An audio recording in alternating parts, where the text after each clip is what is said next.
So you basically just took as much cash as you could get and went on the run. Well, I mean, yeah, that's what I do. It's what anybody would do. Welcome to another episode of Founders Club. Today, I'm going to be talking to Matthew Cox, the one-time most wanted real estate con man in the United States. His incredible story has been featured on Dateline, NBC, American Greed, and many others. And he's also the author of the True Crime book series and podcast. In this interview, we're going to be breaking down his unbelievable $25 million mortgage fraud, where he was able to create fake personas, forge documents, and fool even the most astute individuals and lenders. How he was able to buy a single property and take out up to 6 mortgages, allowing him to pull out hundreds of thousands of dollars at a time, and how he was eventually caught after staying ahead of law enforcement for many years. This was one of my longest interviews ever, but I promise every minute is as juicy as the one before, and you're going to want to stick around to the end to see how this story ends. If you have any questions, put them in the box down below. Make sure you judo chop that like button so other people just like you can find this video. And as always, if you like money and you like real estate, hit that subscribe button and we'll see you on the inside. Welcome to Founders Club, the show for real estate entrepreneurs. All right, well, very excited to have Matt Cox on the show, one of the most wanted men in real estate for many years for a very, we'll call it successful mortgage fraud operation. You did some time behind bars. You've managed to figure out how to create identities and all these different things, and your story is absolutely fascinating, and I'm excited to jump into it with you. So thanks for coming on. Yeah, thanks for having me. On that note, kind of where I like to start with everyone is just kind of how they got initially into the game of real estate to start with. I mean, how did I get involved in real estate? I graduated high school. I graduated college with a degree in fine arts. So, there's not much you could do with that.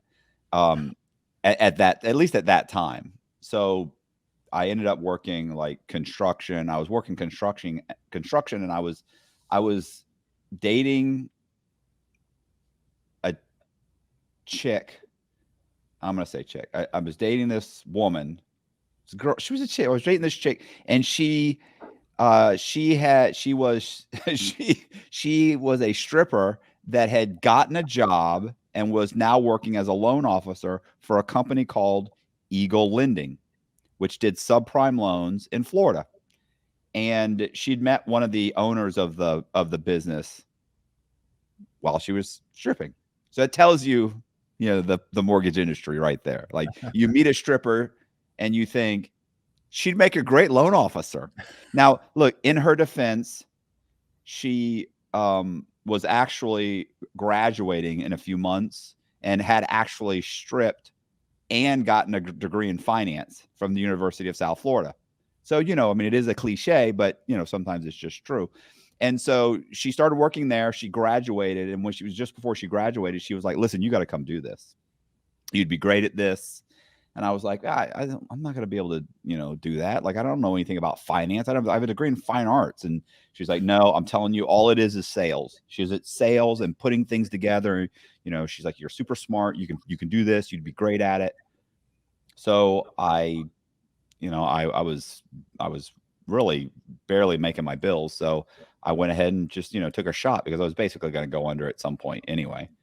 I was basically one bad financial decision away from, just the whole thing kind of crumbling, barely able to make my car payment, my mortgage, the whole thing. So I went and worked there, and I went into a training class for like, I don't know what it was, 4 or 5 days.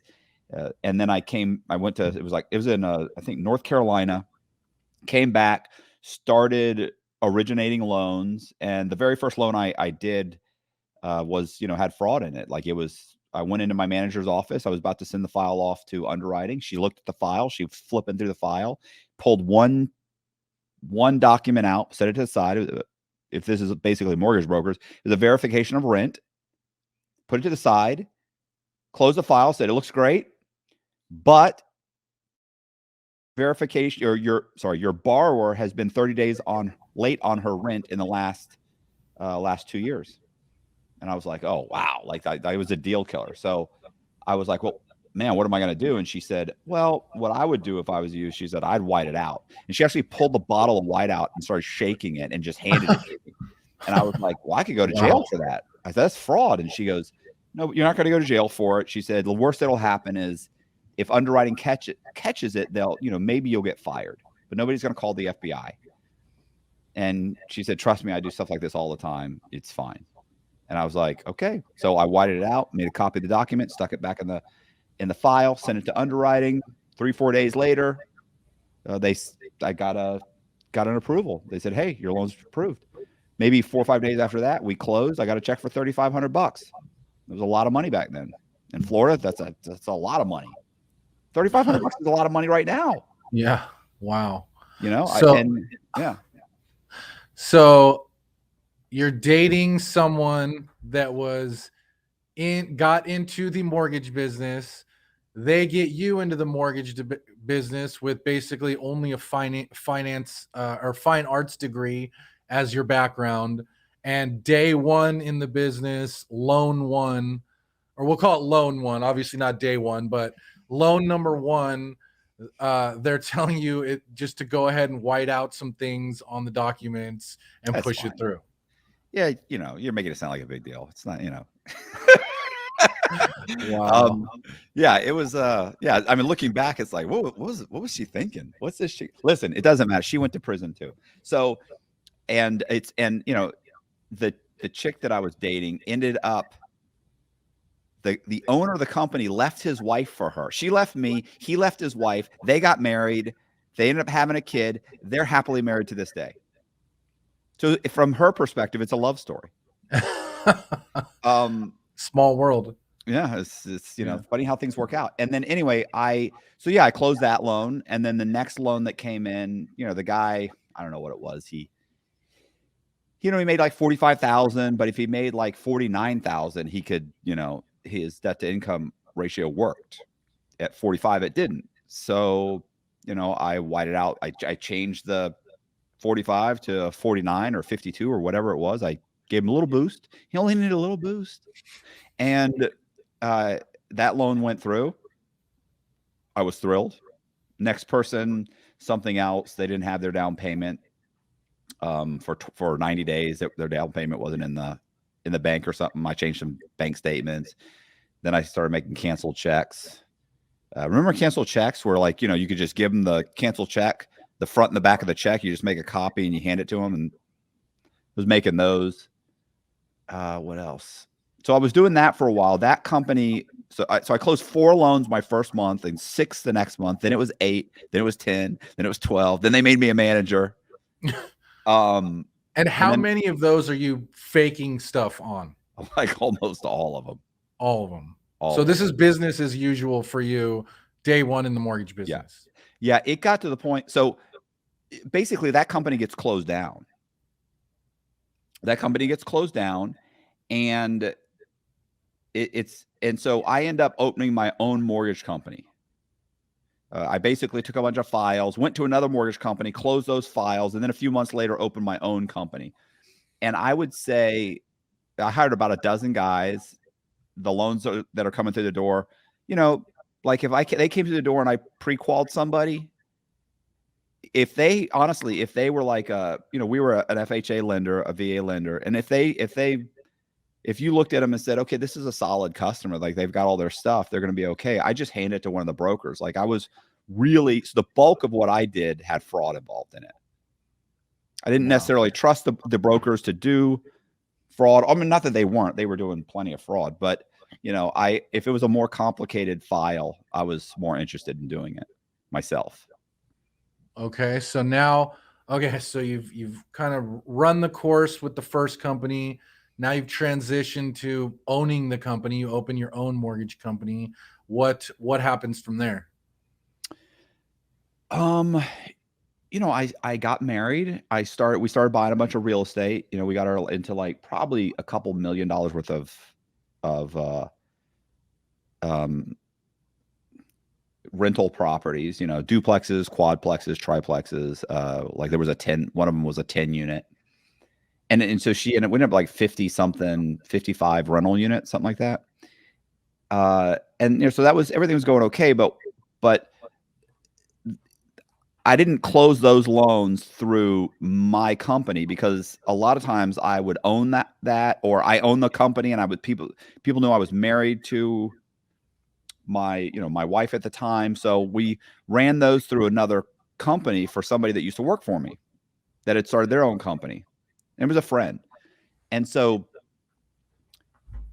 that company ended up getting raided by the FBI because they were running a straw man scam. And so they got raided, and then the owner told the FBI, look, the FBI, they cooperated, obviously to get a reduced sentence. And they said, look, I know a guy who's running a mortgage company. He's got a ton of fraud going through there. Matter of fact, we closed a bunch of loans for his wife, and they're all fake W-2s, fake pay stubs, fake everything. So they wore a wire and met me for lunch, and they said, look, our office got raided, and the FBI is asking questions about, your wife, you and your wife. And I was like, oh my God, you didn't tell them the W-2s were fake, did you? You didn't tell them that I verified her employment. You didn't tell her that the bank statements were fake. You didn't tell them that, I just buried myself on the wire. Wow. You're saying all this while they're wired. Oh, absolutely. Okay. And I ended up realizing, of course, that I was at the time, at that moment, just based on the conversation, I was like, oh, wow, they're wired. So I said, hey, have the FBI agent just call me. And I got up and left. He called, didn't even pretend like they were like, it didn't happen. Literally, I got back. It was 20 minutes later. I get the phone call. Hey, so when do you want to come in? So I said, okay, I'll be in there I'll come in on Tuesday. And so I went instead. What I did was I got an attorney. My attorney called and said, he's not coming in. And he negotiated me to accept a 3 years probation.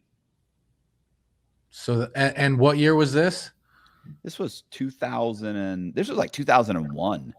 But I don't think I pled guilty till 2002. But so a lot of things say like, oh, in 2002, but really it took a year before I actually went in and pled guilty. So 2001, the middle of 2001. So, okay. So at that time, the money that you're making is from the loans that you're closing. You're using that money to build your real estate portfolio. As that continues to grow, then this wire situation happens. Right.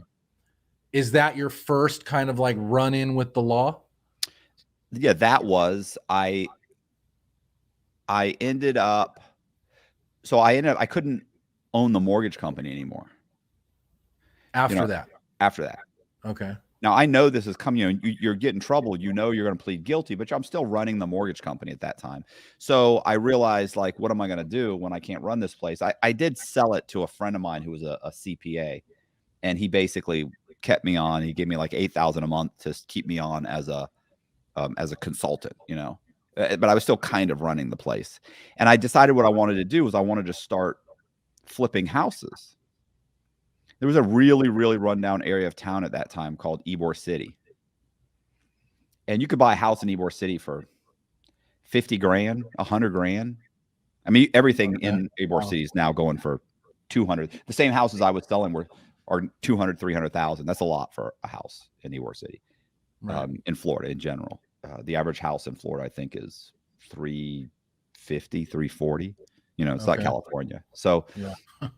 So these houses were going, these are little shotgun houses going for 50,000. They're run down. The median price was like 100, maybe $150,000 in that area.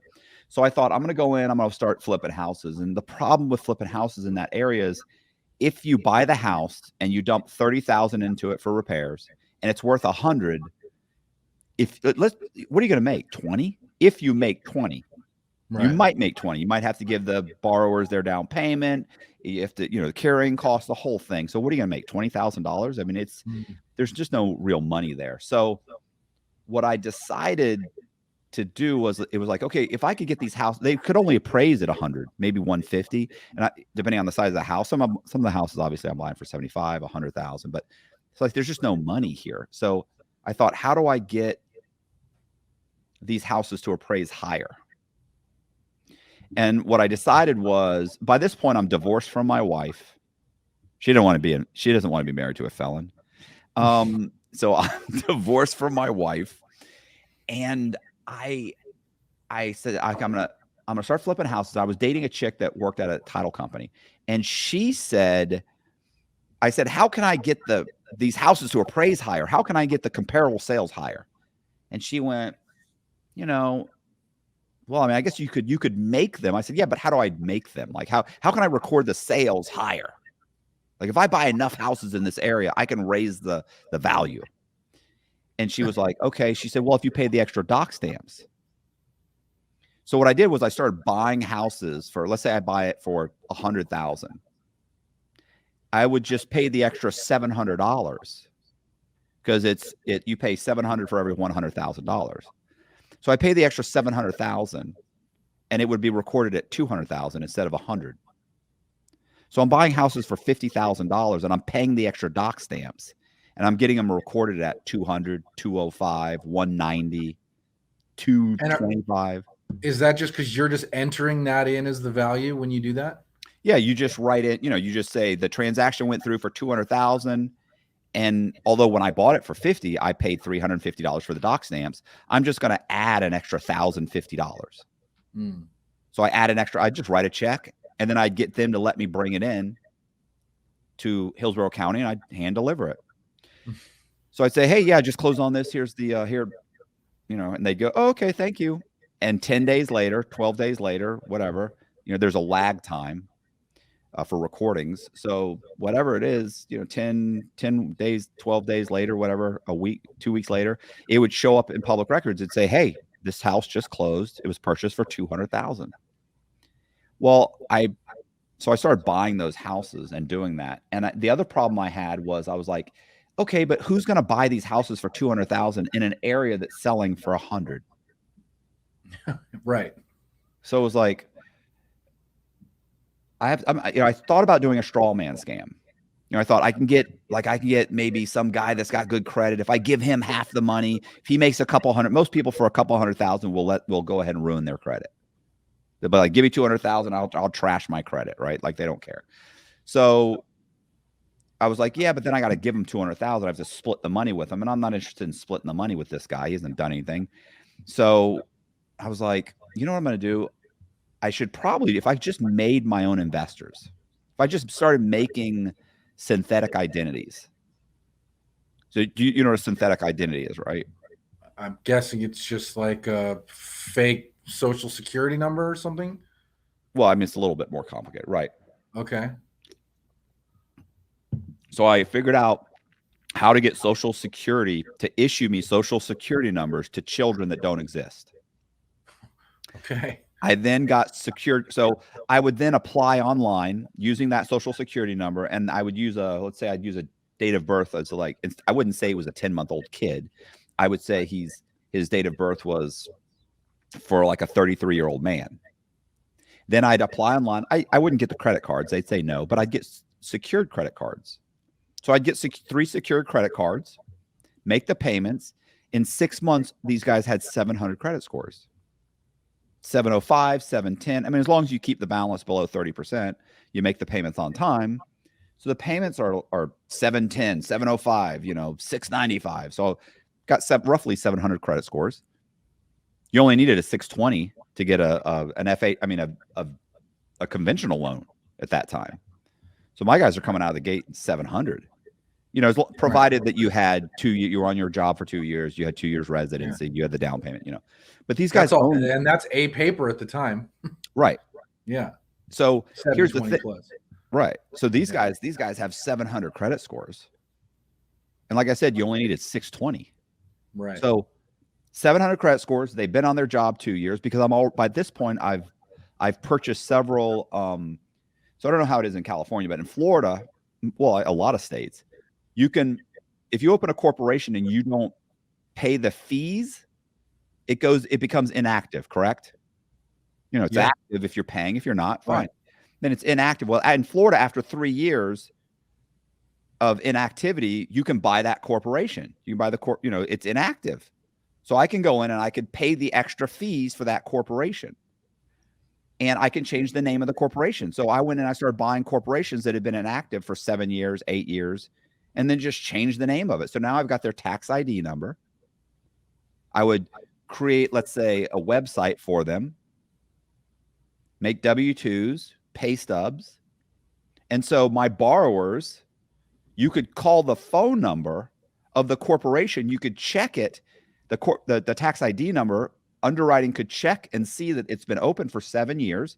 This guy's says he's on the job for 2 years. He's got W-2s and pay stubs. We called the corporation. Somebody answered. There's a website. Like, what else do we need? He works there for 2 years. We pulled his credit. He's got 705 credit scores. Wow. He's got a bank account. I started making online banks. So I started making banks that were like, I had one called the Bank of Ybor. It's like the bankofybor.com. You could go to it. I created a website, and it was the Bank of Ybor, and you could read about the bank. It's a small local bank that doesn't exist. I had monthly pay stubs I made. They were color monthly pay stubs. And you know what's great about this is doing this, you start to realize what they're verifying, because now I'm the bank. So I now know that if I actually print out the color statement and mail it in with the verification of deposit, underwriting typically would call me and say, oh my gosh, you mailed in the originals. And I'd go, huh? Do me a favor, stamp those as certified, true and correct certified copies, and then just mail those back to me. And they go, no problem. And they would never call the bank. Why would they? They have the originals. They saw the originals. Even if they did call, I'd verify it. You know, somebody would answer, we'd call back, or they'd answer. It was go to a cell phone or, whatever, pick it up, and you say, hi, Bank of Ybor, how may I help you? Hi, I'm so-and-so calling from such and such. Okay, sure. Hold on a second. And I do the whole, I put them on hold, of course. We got to get you, hold on. Let Sally needs to talk to you. And I'd have my secretary come and do it, or my girlfriend or somebody. We'd type and we'd look it up, and okay, I can't verify the exact amount, but if you tell me, I can, I can't. Oh, well, it's 18,000, around 8. Yeah, that's about right. Yes. Okay. Thank you. We're good. Ready to close. So, it's funny how many times they would call to verify your employment after the loan had closed. Like 4 days later, a week later, they're calling to verify somebody's employment. I'm thinking, that closed on Monday. Like, what if I said he doesn't work here? Yeah. Anyway, so, I started doing that. I built these synthetic identities, figured out how to get fake IDs in their name, started opening up bank accounts in their names, buying the houses in their names, recording the value, the sale of the houses, and higher level, much higher. Each guy bought about 5, sometimes 6 houses. And so now you've got a house that you bought for $50,000. Now I don't have to do any renovations. I just have to get somebody to clean up the outside of the house, maybe even paint the roof, trim the trees, mow the yard, call the appraiser. He comes out, he takes a look at it. Even if he said, even if I couldn't get the guy to say, that the house was in great shape, if he wanted to go inside and he said, oh man, this thing's gutted inside, or it looks horrible inside, it's beat to hell, and he put a bunch of deferred maintenance, it didn't matter, because I'd ordered the appraisal software and I just retyped the entire appraisal, and I'd remove the deferred maintenance, because that's the kind of guy I am, Oliver. That's the type of thing I do. So what ends up happening, you know what I love about mortgage brokers and loan officers that watch this, that like half of them will be going, oh my gosh, this is amazing. And the other half will be saying, this person's despicable. I'm good with either. I mean, it's an incredible story either way you look at it. So it's much funner to tell it than it was at the time. Yeah. Anyway, I did that. I bought, how many houses did I buy? So the FBI said I bought 109 houses. I don't think that's true. I don't remember 109 houses. I think that's an exaggeration. I think they added a bunch of just personal transactions that I was involved in, buying houses. You buy 2 or 3 houses and you just sell them right away within 2 or 3 weeks. You just flip them. You didn't do anything to them. So they're including those types of things. Regardless, I borrowed $11.5 million in these synthetic identities names. Another thing that people find funny is, have you ever seen the movie Reservoir Dogs? I have. So the names of the character, or the names of the synthetic identities, one of them was named Lee Black, one was Michael White, one was James Red, one was Brandon Green, one was David Silver. And so in those names I borrowed, like I said, $11.5 million. And once I get that house and the appraisal and the W-2s and pay stubs and the bank accounts and everything else that's verified, so I can provide reserves, everything. You send it in, underwriting comes back. They say, well, look, we'll give you 180,000 or 195,000 or whatever it may be. And even, they could send their appraiser out like, yeah, do a drive-by appraisal. No problem. The comparable sales are there. Right, one's across the street. Them all. Exactly. One's a block away. One's 2 blocks away. They're all over the place. From the street, they look amazing. You drive by, you pull up, you take a photo, he gets back in. He's like, this is insane. But the nice thing is the houses that we're selling at a much lower price didn't look as good. These have brand new paint jobs. These look like it's urban renewal. These are great houses. The houses that are selling for 50 and 70 and 80, they look like crap. So anyway, I refinance these houses. I'm pulling out cash. It's fine. I get caught a few times. I give the money back. A couple of banks caught me. They scream, they holler. This person doesn't exist. You don't exist. We're going to call the FBI. And I just was like, let me just give the money back. So, we don't have to call anybody. Don't get crazy. You're about to lose a bunch of money. And I'd explain to them that you understand, you think you've got a house that's worth 200,000 and you've lent 180. But the truth is you have a house that's worth about 40 or 50 grand. And by the time you get it back, the crackheads will have moved in. They'll have stripped the entire thing for all the copper. They'll have knocked out the windows. It'll be gone. You'd be lucky to get 30 grand. And I'd even explain to them what I did. This is what I did. Look at the comparable sales. Look at the names. Black, silver, blue. You lent to a guy named James Red. They'd be like, Jesus, God almighty. And so what they would do is they'd just say, do you have the money? Yeah, I give the money. I'd mail them a check for 150,000 back. So they get their money back. When I was eventually caught by the Secret Service and interviewed, FBI Secret Service said none of them ever called. Nobody ever called. How many times did that happen? That happened probably 3 or 4 times. One time when I owned the mortgage company, we got caught by a company out of Chicago called Pinnacle Bank Corp. They caught us with roughly $2 million in fraud. One of my brokers had been using the same set of canceled checks for all of his borrowers, and they put it together. And all they said was, listen, they said, do me a favor. This is the owner of the company. He said, do me a favor. Look, I'm not going to call the FBI, because he said, the truth is they'd already sold like $1 million worth to Household Bank. And he said, we'd have to buy that $1 million back. He said, wow. So, and then the $1 million that they caught before they sold them, they said, we're just going to go ahead and sell them to Household Bank. He said, just promise me if any of these come back on me, you'll help me get rid of them. Because they're out of Chicago. They're not in Florida. And I said, absolutely. Of course. Of course. What am I going to say? So he was just covering his own ass, and that worked out in your favor in that instance. Yes. Yeah. Oh, crazy. Listen, I got caught one time. We had sold, I don't know what it was. It's funny because I have like in my book, I have all the exact numbers, right? Like I have my Freedom of Information Act. So and all the stuff from the government. So I have the exact numbers of what the dollar amounts are, the names of the lenders, like everything. But I had done like 6 duplexes, 6 owner-occupied duplexes. So one person bought 6 duplexes the same day. All 6 of them were owner-occupied. All 6 of them went to a different lender. So every one of them went to somebody else. But one of them sold. One of them, we didn't realize, had a credit line with like Washington Mutual. So Washington Mutual a month later calls me up and says that one of their lawyer calls me up and says, listen, we got 2 owner-occupied duplexes. One was on a credit line. One we did. I was like, oh, that sounds like a typo. That sounds like, whew. Yeah, that's an issue. What are you going to do about that?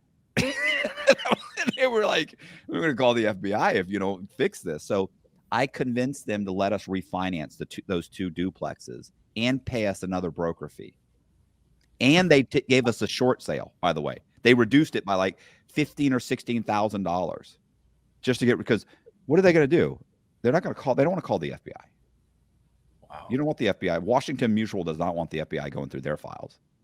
Yeah. So, anyway, this whole thing was fine, and it was going okay.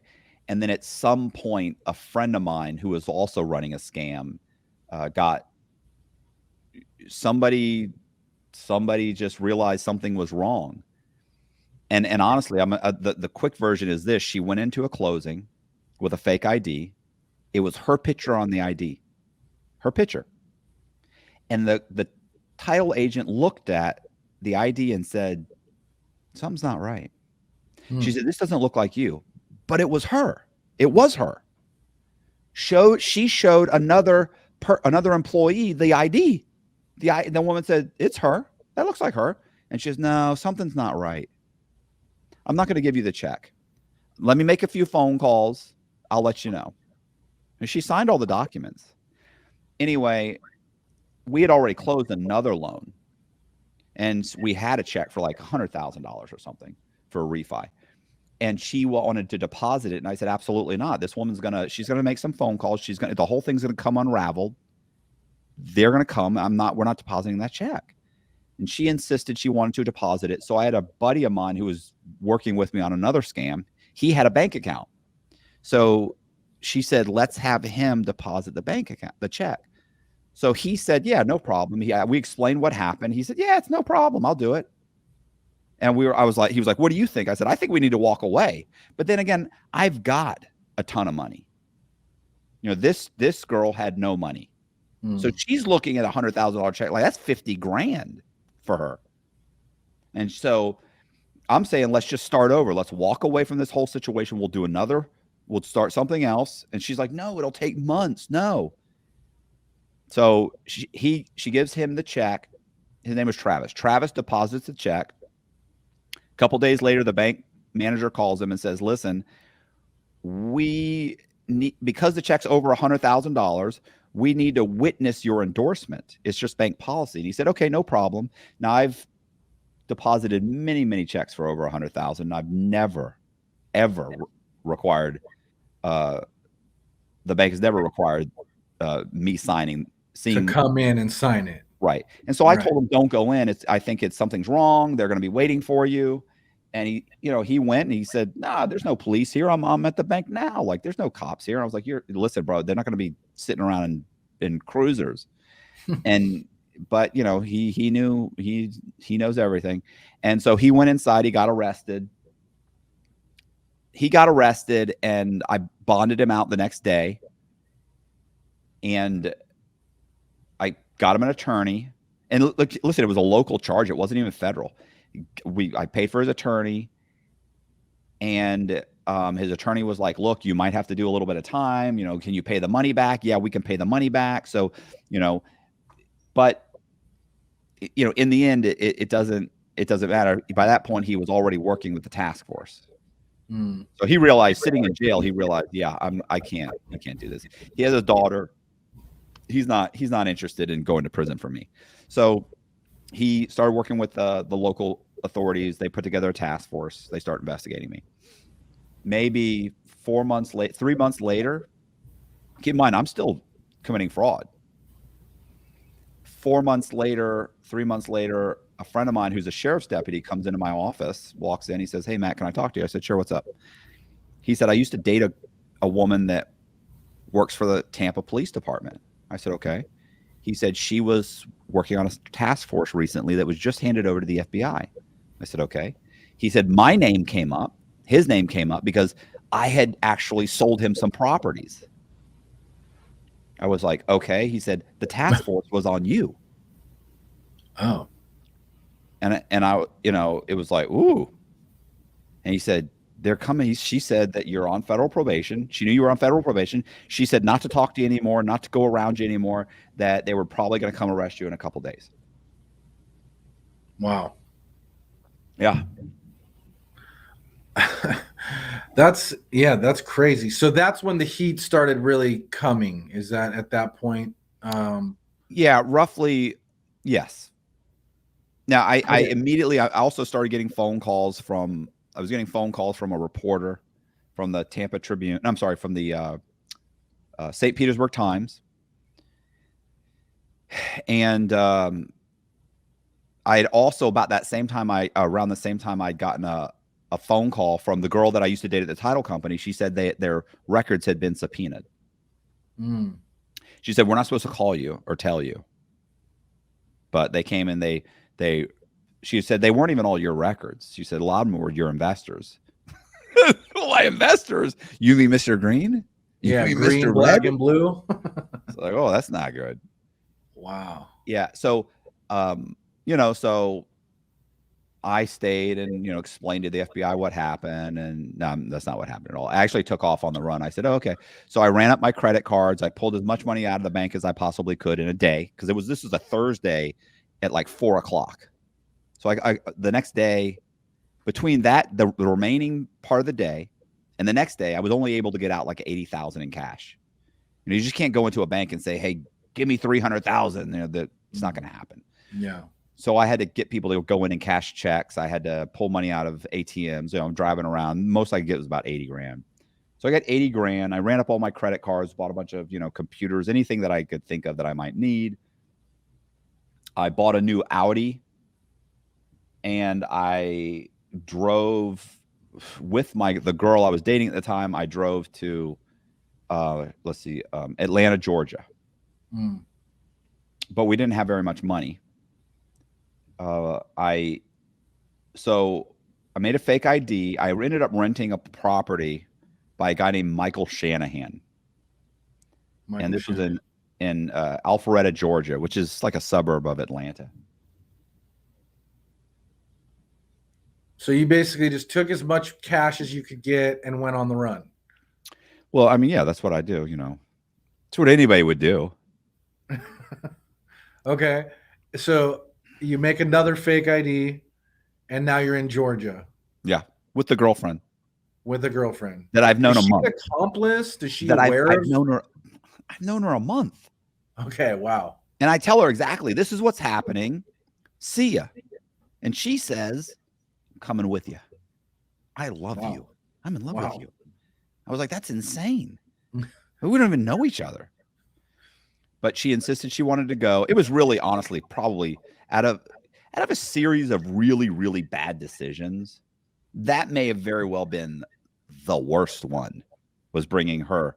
She was bipolar. She was a lunatic. I did not know her.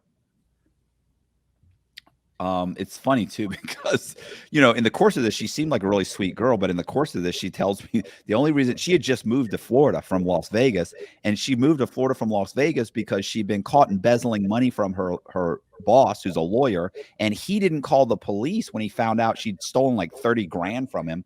He didn't call the police because he'd been sleeping with her and didn't want his wife to find out. So instead, he gives her like 10 grand to leave. Wow.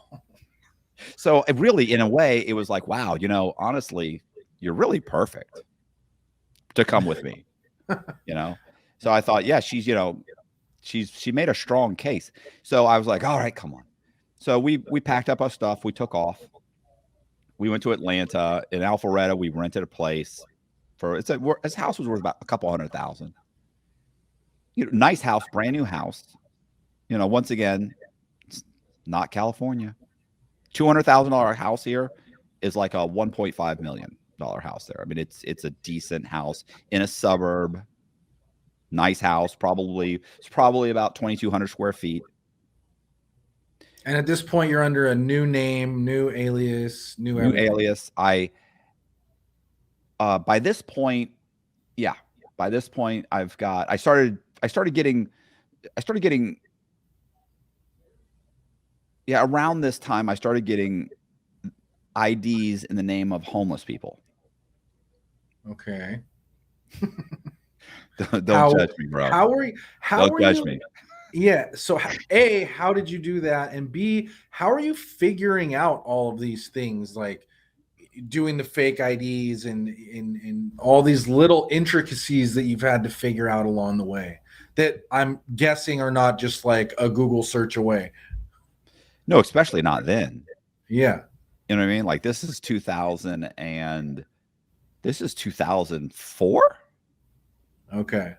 So, like making the birth certificates, I just went and got my birth certificate and I looked at it and I said, okay, this is on security paper. So I'm going to need security paper. So I order security paper. Then I figure, okay, well, I'm going to need a seal. I'm going to need that like a raised seal. So I find out you can't just order a government seal. Apparently they won't let you do that. So I had to come up with a name that sounded similar, like the, instead of the South Carolina Office of Vital Statistics, I had to put Corporation of South Carolina Vital Records. No, Virtual Records. Yeah, Virtual Records Corporation of South Carolina. That's what it was. And so, and then I use that to do the seal. And the seal's beat up. You can't see a seal. You can really just feel it. Mm. So then I got the template. I used the template. I could put any name I wanted in. When I got the socials, them to order me to issue me a social security number, you have to come in with a birth certificate. You have to come in with a shot record. So I figured out what a shot record looked like. I filled out a shot record. I came in, I show them the shot record. I show them the birth certificate. The person at Social Security goes on the computer, looks and says, oh, wow, you're right. This child has never had a social security number issued. And I'm like, yeah, I know. And they're like, okay, well, here, let me go ahead and issue one. And bam, they'd issue one. 10 days later, I get a card in the mail with the number. And are you saying that it's for you, or are you saying that it's for your child? It's for my daughter, or it's for my son. Got it. And when I started using fake, the driver's licenses of homeless people, it's not like Matt Cox has 50 kids. Yeah. I start using fake. Once I started doing the homeless people. So what I did was one day we were trying to figure out, we're talking, and I'm like, man, we got to start getting like driver's licenses, because if I get pulled over by the cops, my little fake ID is not going to pass mustard. Mm. A title company, sure. A bank, yeah, pretty much. I'm giving them money. They're not looking too hard. But a cop, he's going to run it. So, we were sitting at a stoplight one day, and I remember the girl I was with, her name was Becky. Becky goes, so what? She was like people in insane asylums, like she was people that are incarcerated. I said, come on, what, they could have warrants? What if they still have warrants? What if they? And I looked over and there was a guy standing there holding a will work for food sign. And I went, oh, I go, like that guy. She's the bum. And I went, the bum. I mean, you're in California, right? Yeah. So I'm sorry. Residentially challenged. So yeah, this homeless guy, and I look at him and I'm like, oh my God. And I'm like, he's perfect. So I pull over, I go over and I walk up to him. I said, hey man, can I ask you some questions? I give you $20 right now. He goes, yeah, what's up? I give him the $20. I said, look, how long have you been homeless? Do you have any felonies? Have you ever been arrested? You ever been in the military? Do you have a driver's license? Is it suspended? What states have you had driver's licenses in? Have you ever had a passport? Do you receive Social Security disability? Do you have any government aid? When was the last time you were employed? Do you plan on being employed anytime in the future? Where do you live? Do you have an address? Can you get mail? Listen, bro. Like I asked, and I remember he said, the first guy looked at me and he goes, man, are you taking a survey or something? I go, do you get a lot of surveyors? And he goes, sometimes. And I went, really? He goes, well, yeah. He said, like people from homeless shelters, like community outreach type stuff. Yeah. He said they'll come out here. They'll ask us a bunch of questions. They write down stuff. They're like kind of surveys. And I was like, nice. So I immediately went and I wrote up what I called a federal statistical survey form. It was 17 questions. And got myself a clipboard, printed out a bunch of them, made a badge that said statistical survey for the Salvation Army, pinned the badge on myself, and went back out and started looking for guys that were in their early 30s. And you're basically, the survey is like a loan application. Yeah, exactly. The survey is, well, really, it's an application to see if you're a viable person to have their identity stolen, or whatever you want to call it. Yeah. So I would, once I got their information, where was your mother? What's your mother's maiden name? Where were you? What county and state were you born in? And if they were good, then I would go ahead and I'd go online and I would go to wherever the county was that they were born, and I would print out a copy of an application to borrow an application for a duplicate birth certificate, and I'd fill that out and I'd get myself a little money order. I'd make a fake ID, make a copy of it, and I'd mail it in.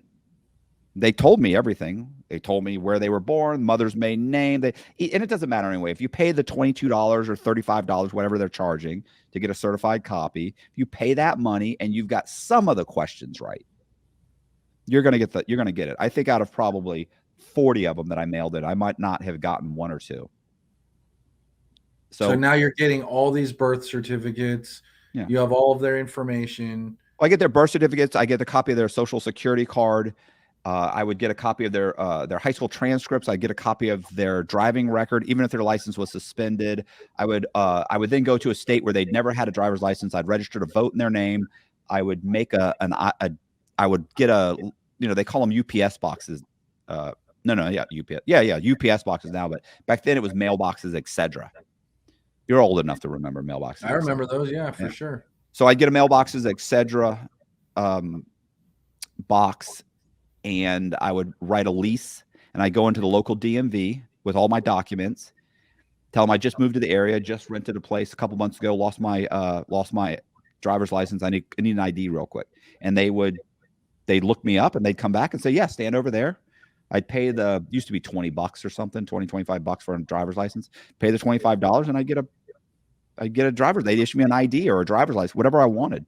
I've had IDs. I've had 27 driver's licenses in 7 different states. Wow. I've had 24 passports because I'd always turn around and I'd go get a passport. So, and I've traveled to Greece, Italy, Croatia, Jamaica, Mexico, Bermuda, all on fake passports. That's unbelievable. So the guy that I had rented the house from in Atlanta, I opened up a few bank accounts and I satisfied the loan on his house. So, when you get a loan from Bank of America, let's say, for $200,000, you pay it for 30 years, or maybe you pay it for 10 years. When Bank of America gets paid off, what do they file with public records to notify public records to release the lien? They file a satisfaction of mortgage or a release of lien. So I filled out this, I manufactured this 1-page document that said it was a, Bank of America satisfaction of lien or satisfaction of mortgage or release of lien, whatever the county typically required or state typically required. I just go find one in public records from Bank of America and I'd just copy it. And I'd say, the mortgage taken out at this time by this person, for this amount is hereby, satisfied. And then I'd put down the bank president's name or, by this authorized, signer for whatever Bank of America. And I'd sign it and I'd have it witnessed and I'd notarize it. I'd get a notary stamp. I had a couple dozen of those. So I'd notarize it and then I'd go down and I'd file it. So this guy, Michael Shanahan, had 2 Bank of America mortgages. He had a first mortgage and he had like a HELOC. So I satisfied those. So now I'm living in this house that's worth about $200,000. And I ended up making an ID as Michael Shanahan, saying I'm Michael Shanahan. I live in his house. So I then called 3 hard money lenders. I had one come out at 1 o'clock, one comes out at 4, one comes out the next day. They all say, wow, this house is worth $200,000. What do you want? And I said, I want $150,000. And they were like, okay, well, I'll give you $150,000. I go, okay. I closed all 3 of those loans maybe a week or so later, borrowed roughly $400,000, put the money in the bank, and pulled the money out of the bank. That's crazy. So you're living in this guy's house, figured out a way to make it look like his loan had been fully paid off. Then, since you are not only living in his house, but also have his ID with your picture on it and all of that, now you're able. By the way, didn't even have his real name. Like, I had a different middle name because I couldn't find his real middle name, and I had a different date of birth. Wow. They still lent me the money. They were hard money lenders. You know, they're mostly concerned. They don't check as much, for sure. Yeah. And then instead of just calling one and doing that, you did 3 all at the same time. So I'm guessing none of them knew about each other, and now you're able to triple up the money that you're able to get. Right. Yeah. Yeah. Wow. Scumbag move, right? Wow. And Total then scumbag move. I mean, I feel bad about it. They're fine. And then Michael Shanahan is left holding the bag. Yes, he was. He was left holding the bag, and he was very upset about it. He's a CPA, owned his own CPA firm, and came to my sentencing, said that he had to hire an attorney, and it cost him about $7,000 to get it fixed. So I owe that money too. When I eventually took off, he basically one day, he hadn't received the rent. So, you know, after like a week, and he'd been receiving the rent. So it was like, this is nuts. Like, so he swung by the house and grabbed the mail out of the mailbox and saw a bunch of letters to him. So he started opening them and realized that they were like loan payments to him. You know, hey, here's your mortgage payment. Hey, here's a copy of your closing statement. Hey, here's a copy of it. He's like, what the fuck? So he calls the local cops, and then the Secret Service got involved. And the Secret Service, you know, came and talked to him. And, you know, I wasn't being careful. Like, I was already wanted. So it's not like I was trying to wipe down my fingerprints or not have, like, so it was very easy. They just ran my prints, and they said, hey, this is the guy. He's already wanted out of Florida. The FBI is looking for him in Florida. The U.S. Marshals are looking for him because he was on federal probation. And he took off. And you know, now the Secret Service was involved. The problem is the Secret Service, like, genuinely wanted to catch me. The FBI were perfectly happy putting a warrant out for my arrest and waiting for me to get picked up. But the FBI was actively sending out flyers. They're emailing title companies, lenders, banks. They like warning people about you. Yeah, they ran, and the local news stations were doing. But by that point, I'd moved. I was living in South Carolina. By the time they showed up, I was in South Carolina. So you basically got those 3 loans and then left? Was that?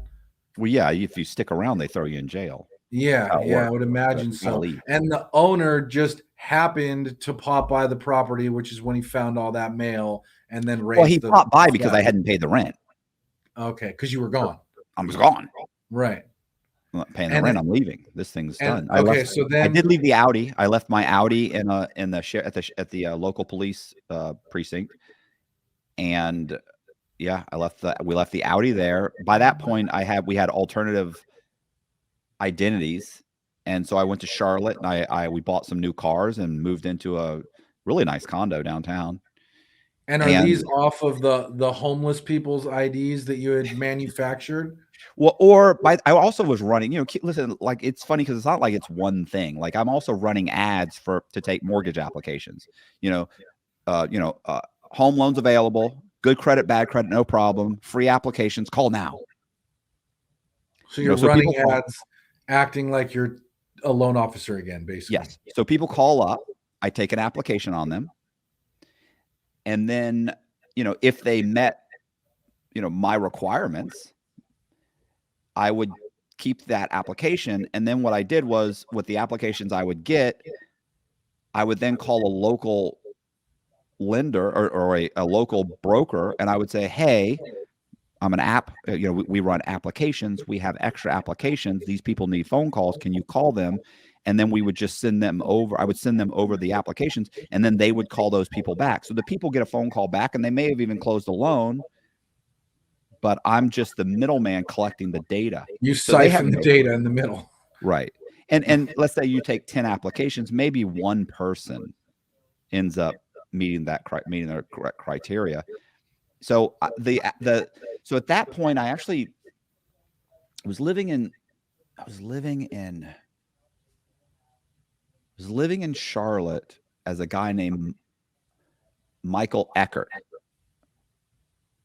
But I changed his name to Michael Johnson. I got a lawyer and I legally changed his name to Michael Johnson. I got a new ID in that name, plus a social security. Don't laugh, bro. Don't laugh. It's not funny. Yeah.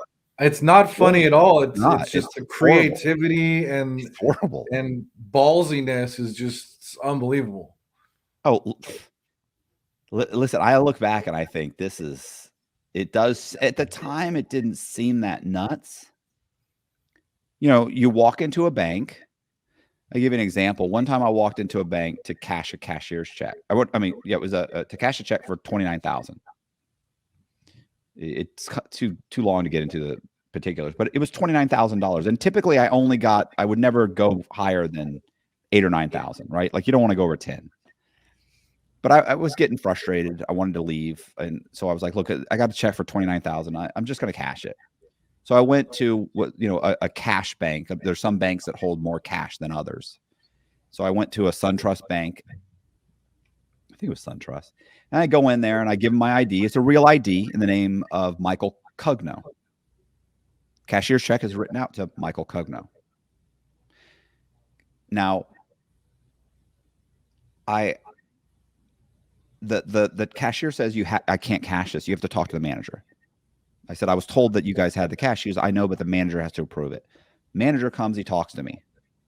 He says, well, why are you getting $29,000 out of the bank? And I was like, I said, well, I explained to him that, he goes, why don't you deposit in your own bank? I said, my bank's in Florida. Back then, I said, you guys are going to put a hold on it. Like, I'm not doing all that. I need the money. He goes, well, why? I said, I cash people's checks. I work for a construction company, and we have day laborers, and we write them checks, and we typically cash them. And, so he goes, yeah, okay, that makes sense. He leaves. He comes back. He asks another question. I answer the question.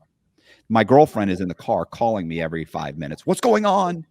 And I'm like, the guy's being a jerk. He didn't want to give me the money. She's always, get out of the bank, get out of the bank. And I'm like, I'm not leaving the bank. He's got a cashier's check for $29,000. He's got my ID. It's a real ID issued by Alabama. And the name's Scott Cugno. I have multiple credit cards in the name Scott Cugno. I have a bank account in the name Scott Cugno. I have a social security card. Like, I'm Scott Cugno. And he's got all my stuff. If I run out of the bank, he's going to call the police. And if I say, oh, just give me my stuff back. No, I want my money. So he goes, he comes back, he asks another question. I give him I answer it again. Then he goes back, he comes back, and I said, hey man, what's taking so long? He goes, well, it's $29,000. We have to call, we have to verify stuff. He said, we're trying right now. He said that the check was issued from a bank that did a closing for a guy by the name of Michael Shanahan. And I'm like, right. And he said, we're trying to get a hold of Michael Shanahan. And I was like, oh, okay. And I thought, oh my God. And I'm sitting there like, okay. And my phone rings. And I pick up the phone. I don't recognize the number. The only person that even has the number is the girl sitting in the car, Becky. So the phone rings, but I pick it up and I go, hello? And this woman says, hi, this is Kimberly from SunTrust Bank. Is this Michael Shanahan? And I said, yes, it is. And she said, Mr. Shanahan, we have someone in the bank trying to cash a large check. This was a cashier's check that was drawn on your bank account. We'd like to know if you can verify the amount. I said, yep. I said, that would be Scott Cugno. It's a check for $29,000. She goes, okay, thank you so much. I'm so sorry. I said, how did you get this number? She goes, well, We called the title company and they gave us this phone number. Wow. She could have called any other, and if she'd looked at all, she would have found his real number. And I was like, oh, okay, thank you. Hung up the phone. 5 minutes later, the bank manager comes out, counts out $29,000 to me, gives me the 29 grand. I stuff it in my pockets. I'm walking out, and he said, Mr. Cugno. And I said, yes, sir. And he said, I'd like you to know I feel very apprehensive about this transaction. And I went, really? I go, what is it exactly? He goes, I can't put my finger on it. I go, it'll come to you. And I walk off. I'd say probably a week later, the Secret Service showed up and asked him why he cashed a check for $29,000. What else was he going to do? I mean, like, I wasn't leaving. I have real ID. Everything I have on me is real, and there's no checks that you can do to prove that it's not me. I can't leave. So, that was the type of thing where, if I was going to open a corporation, I went and got a corporate lawyer.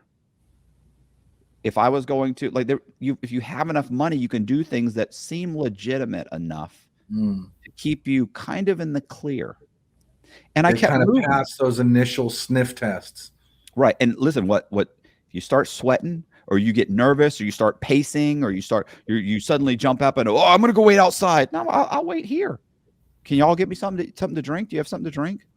Yeah, I was actually going to ask you a question about that. Like, how is your demeanor when all this is unfolding? Because I'd imagine, like you said, like a lot of people would cry. Like, I feel like I would just be, sweating, be like frazzled and worried. But you seem like you're very cool, calm, and collected during all this. So, I mean, even if I was inside, and many times I was terrified, like many times inside, I'm just like, it's just, but you couldn't tell that.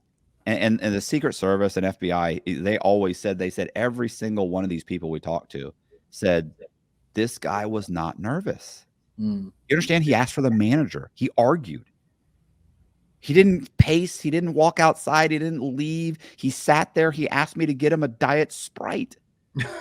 It's like, this guy, he's not, there's like, what was I going to do? I couldn't. He was unshakable. So even though I was terrified, the truth is I was terrified. I'm sitting there like, oh my God, oh my God, oh my God, oh my God. But how much worse would it have been if I jumped up and ran? You think something's wrong, and the guy gets up and just runs out of the bank. Now you know. Yeah. Right. And look, if the cops showed up, and so listen, one time, after the Atlanta, I went to Charlotte, but I ran a scam in South Carolina, in Columbia, South Carolina. So I bought a couple of houses. I bought 2 houses, and I bought 2 houses in the name of a homeless guy by the name of Gary Sullivan. I borrowed $1.3 million on those houses. And where was this? In is it Columbia or Columbus, South Carolina? Okay. So this is after you left Georgia. Yes. Okay. So I borrowed like $1.3 million. I've got like 6 mortgages on one of the houses, like $1 million. And I'm pulling out, I had pulled out about $600,000, and 2 sheriff's deputies walk in behind me and handcuff me. So I'm in a bank, ask for whatever, nothing, like $4,000. Sitting there, I'm waiting. And when you open a new account, they have to like make a phone call to for the first 6 months. And I'm pulling out a lot of cash. The balancers, it's going up and down, but still they have to call. So I'm waiting. And as I'm waiting, all of a sudden 2 sheriff's deputies walk up behind me and grab me by the wrist and pull my hand behind my back, and they handcuff me. And they're like, and I was living, I had a driver's license in the name Gary Sullivan. No, an ID in the name Gary Sullivan, issued in South Carolina. So at this point, you're Gary Sullivan. I'm Gary Sullivan. I met him in Las Vegas. He's living under a bridge in South Carolina. I mean, I'm sorry, in Las Vegas. He's a homeless guy in Las Vegas. So they bring me into the manager's office. I'm sitting there. And they said, we're waiting for the investigator. I said, okay. The investigator shows up. He walks in. He says, hey, Mr. Sullivan, I'm investigator Richards, whatever his name was. This is the FBI. No, that's what I thought. It was the FBI. I remember thinking when they said the investigator, I thought, oh, the FBI is coming. I'm Okay. done. But they're calling me Gary Sullivan. Okay. I you know, I'm like, I know I'm in trouble. Like, they've got to know. Like, I'm not saying anything. I'm just sitting there with a pair of handcuffs on. He walks in and he says he's an investigator with the Richland County Sheriff's Department. And I was like, okay, no, police department. I think it was police department. I don't know, whatever. And I was like, okay. And he said, yeah, the Wachovia Bank. Do you remember Wachovia Bank? Yeah. Are they still around? Like, I don't ever see them anymore. I can't recall seeing them around here anymore. I'm pretty sure they probably went under. So anyway, Wachovia, the head of Wachovia's fraud department said that you've got 3 mortgages on your house. And I actually had 6 mortgages on that house. And I looked at him and I go, is that illegal?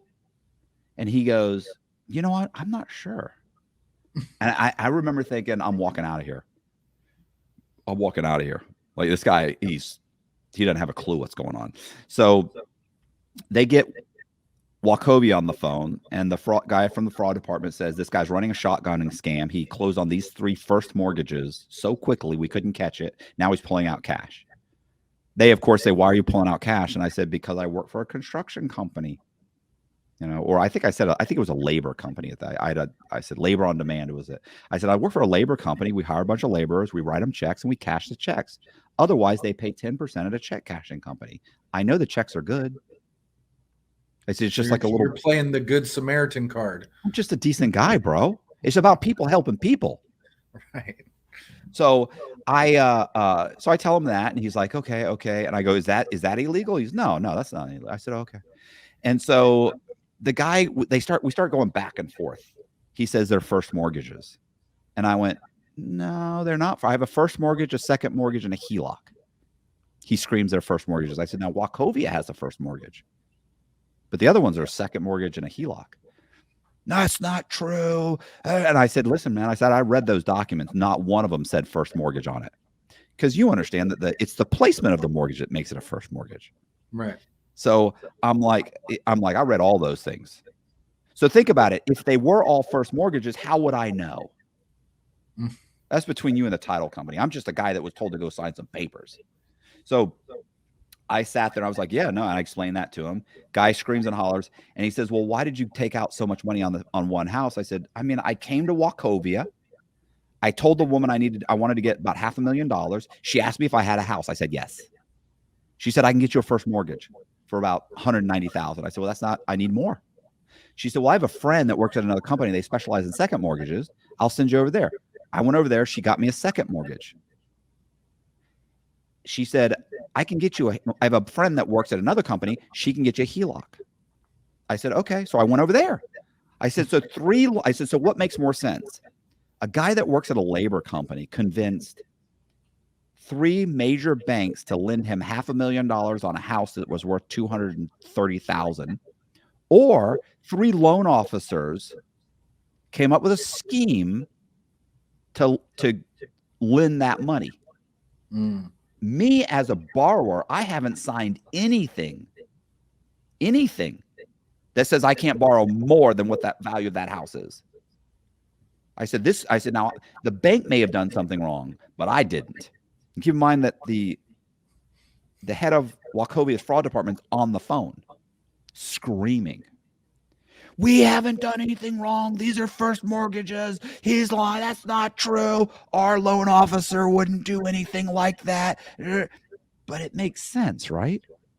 So the investigator's like, and in the middle of Wachovia's rant, he says, look at he's running a scam. Look at his ID. It's a fake ID. It starts with 000. South Carolina ID start with 000, by the way, because it was a real ID. So immediately the investigator goes, he said, listen, I ran him through NCIC. This is Gary Sullivan. He said his ID was issued a couple months ago at the local DMV. Our ID start with 000. And so I looked at him and I go, oh, bro, come on. Now I'm not Gary Sullivan. I go, man, what are we doing here? What are we doing here? And he goes, I know, Gary. I know. So he says, I'm going to take him downtown. We're going to fill out a police report. I'll let you know what we come up with. And he hangs up the phone on Wachovia. They take the handcuffs off. They let me get in my car. I follow the guy back to I fill out a police report, and he lets me go. While I'm waiting for his lieutenant to sign off on the police report to let me go, he has me stand in the hallway, and there's a bunch of wanted posters in the hallway. My Secret Service's most wanted poster is in the hallway. Wow. He walks me right out. And I always get people that are like, why didn't you just run? Why didn't you take off when you saw it? If you've ever been in a police station, it's like Fort Knox just to get in. There's no running at that point. No. Yeah. Even if I had gotten to the elevator, you had to punch a code in to get down. Then you had to get through a buzz out and buzz in. Like I was like, no, I just play it out. I was terrified. I was going to say, are you like freaking out at this point? And all these stories that you're coming up with, are you just coming up with these on the fly, or are you like pre-rehearsed? Like, okay, if something goes wrong, like this is the story I'm going with. So the Wachovia story I came up with just immediately, because think about it, I didn't know what he knew. Right. It wasn't until he said, Wachovia says you have 3 first mortgages. And I immediately thought, you better come up with something. Because I had 6. So I remember thinking, okay, they only caught 3. What's a good story? What makes this work? And, so this is what works. Those aren't first mortgages. And even if they are first mortgages, how would I know what's going on? I'm not a loan officer. I work at a labor company. Listen, I had a business card. I had W-2s, pay stubs. You could check it out and imagine. And he knew I had 2 houses in the area. So he knew everything. By the time he got to me, he'd pulled me. He'd done his homework. It all passed. So he let me go. From there, I went to Houston because we had relocated by that point. Becky had moved all of our stuff to Houston. I left like $600,000 in the bank, by the way. I got out maybe $700,000. That was it. So I went to Charlotte, and then I went to Houston. I packed up my stuff. I remember I packed up my stuff because she had her own place by that point. We'd like broken up. I was like, look, I can't deal with you. You're insane. So I got our own apartment, but we were still, partners. So I go to Houston. We get into an argument when we go to Houston. I come back. I have to come back to Charlotte because my car was in Charlotte. But keep in mind, in South Carolina, they saw my car. They got my tag number in another name. And when he asked me about it, he said, I noticed that you're driving a guy named Michael Eckert's car. And I said, oh, yeah, that's my boss. And he said, oh, okay. Like, that's all. That was a whole conversation. Like, I'm not offering anything else. And so by the time I go to Houston and I'm on my way back, at that point, I actually called the FBI agent that was in Florida. I called some friends, and one of my friends, which was an ex-mortgage broker of mine, she said she talked to the FBI, and she said, you got to call this woman, see if you can turn yourself in. I was in a bad spot. I just got into an argument with my girlfriend. I got no IDs. All my other alternative identification and IDs I left in Houston. So I'm driving a U-Haul van. I've got a driver's license in the name that I now know they're probably looking for. So I called the FBI and basically said, look, what if I turn myself in? How much time do I have to do? So I talked to this woman at the FBI. She's saying like 7 years if I cooperate. And that was just for Tampa. So I'm thinking 15. I don't want to do 15 years. I didn't want to cooperate against anybody either. I'd seen the movie The Godfather. I knew that you're not supposed to cooperate. which if I could do it over again, I'd have left right and I've driven right back to Tampa. Been like, I'm here. What do you want to talk about? Yeah, what do you want to know? Yeah, but I didn't. I was like, oh, I'm not doing that. An idiot. So I end up going back to Charlotte. I get in my car. I get my car, and I go into a Starbucks, right, which was like catty corner from my apartment complex, and it was like the 4th or the 5th I hadn't paid my rent yet because I'd driven all the way to, I'd been gone for like 4 or 5 days. And I knew I was abandoning the place, so I'm not going to pay. My rent was like, whatever, it was like $2,000 for like a 1-bedroom. It was a nice place. So I go into the Starbucks and I see 2 of the employees that work at the apartment complex, and they start having this heated kind of little panicked exchange. And there's a man and a woman. The woman leaves. She walks out the back. The guy just stands there, and he gets his order from the barista. I make my order. I get my order. He just stands there. He doesn't leave. He's got like one of those foam trays with a bunch of cups in it. He's just staring at me. And I'm like, what is going on? And all I could think about was, this is because I haven't paid my rent. Like they probably just put an eviction notice on my door, or a 3-day notice or something, like that's all I'm thinking. And so I leave, I get my coffee and I walk out and I get my I like an Infinity sports car thing. No, Infinity? Yeah, it was an Infinity. Like the sports car, the G, whatever. So I get in it, I'm sitting there, and the guy comes out and he stands on the sidewalk. He's just staring at me. And all of a sudden, I start the car. I'm about to pull out, and all of a sudden he starts screaming, "He's right here! He's right here!" And I look in the rear view mirror, and there's 2 guys running towards the back of my car.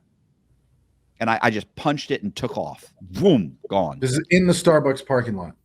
No, it was actually downtown. So there's no parking lot. It's street parking. So it's just okay. Gotcha. Okay. So I just take off. Which sounds more dramatic, right? Like it sounds like I didn't do a whole TJ Hooker thing where I slid across the front and jumped. I was basically already pulling out. So it sounds dramatic, but I did punch it. But it's not like I fishtailed out of there or anything. It had that posi traction thing. So it just went boom. And so I take off down the road. I drive down the road. I stop at a homeless shelter a mile away, survey 3 more guys or 2 more guys. Anyway, one of the guys was named Joseph Carter. Well, one was Michael. One was also what's his name? What was his name? Anyway, doesn't matter. So Joseph Carter, I get his information. I go to Nashville, Tennessee. I'm driving through Nashville. There's an area in Nashville called Green Hills. And I drive through Green Hills, really nice area. And I see some guy putting a sign in the front yard. It says for rent. So I pull in, get out.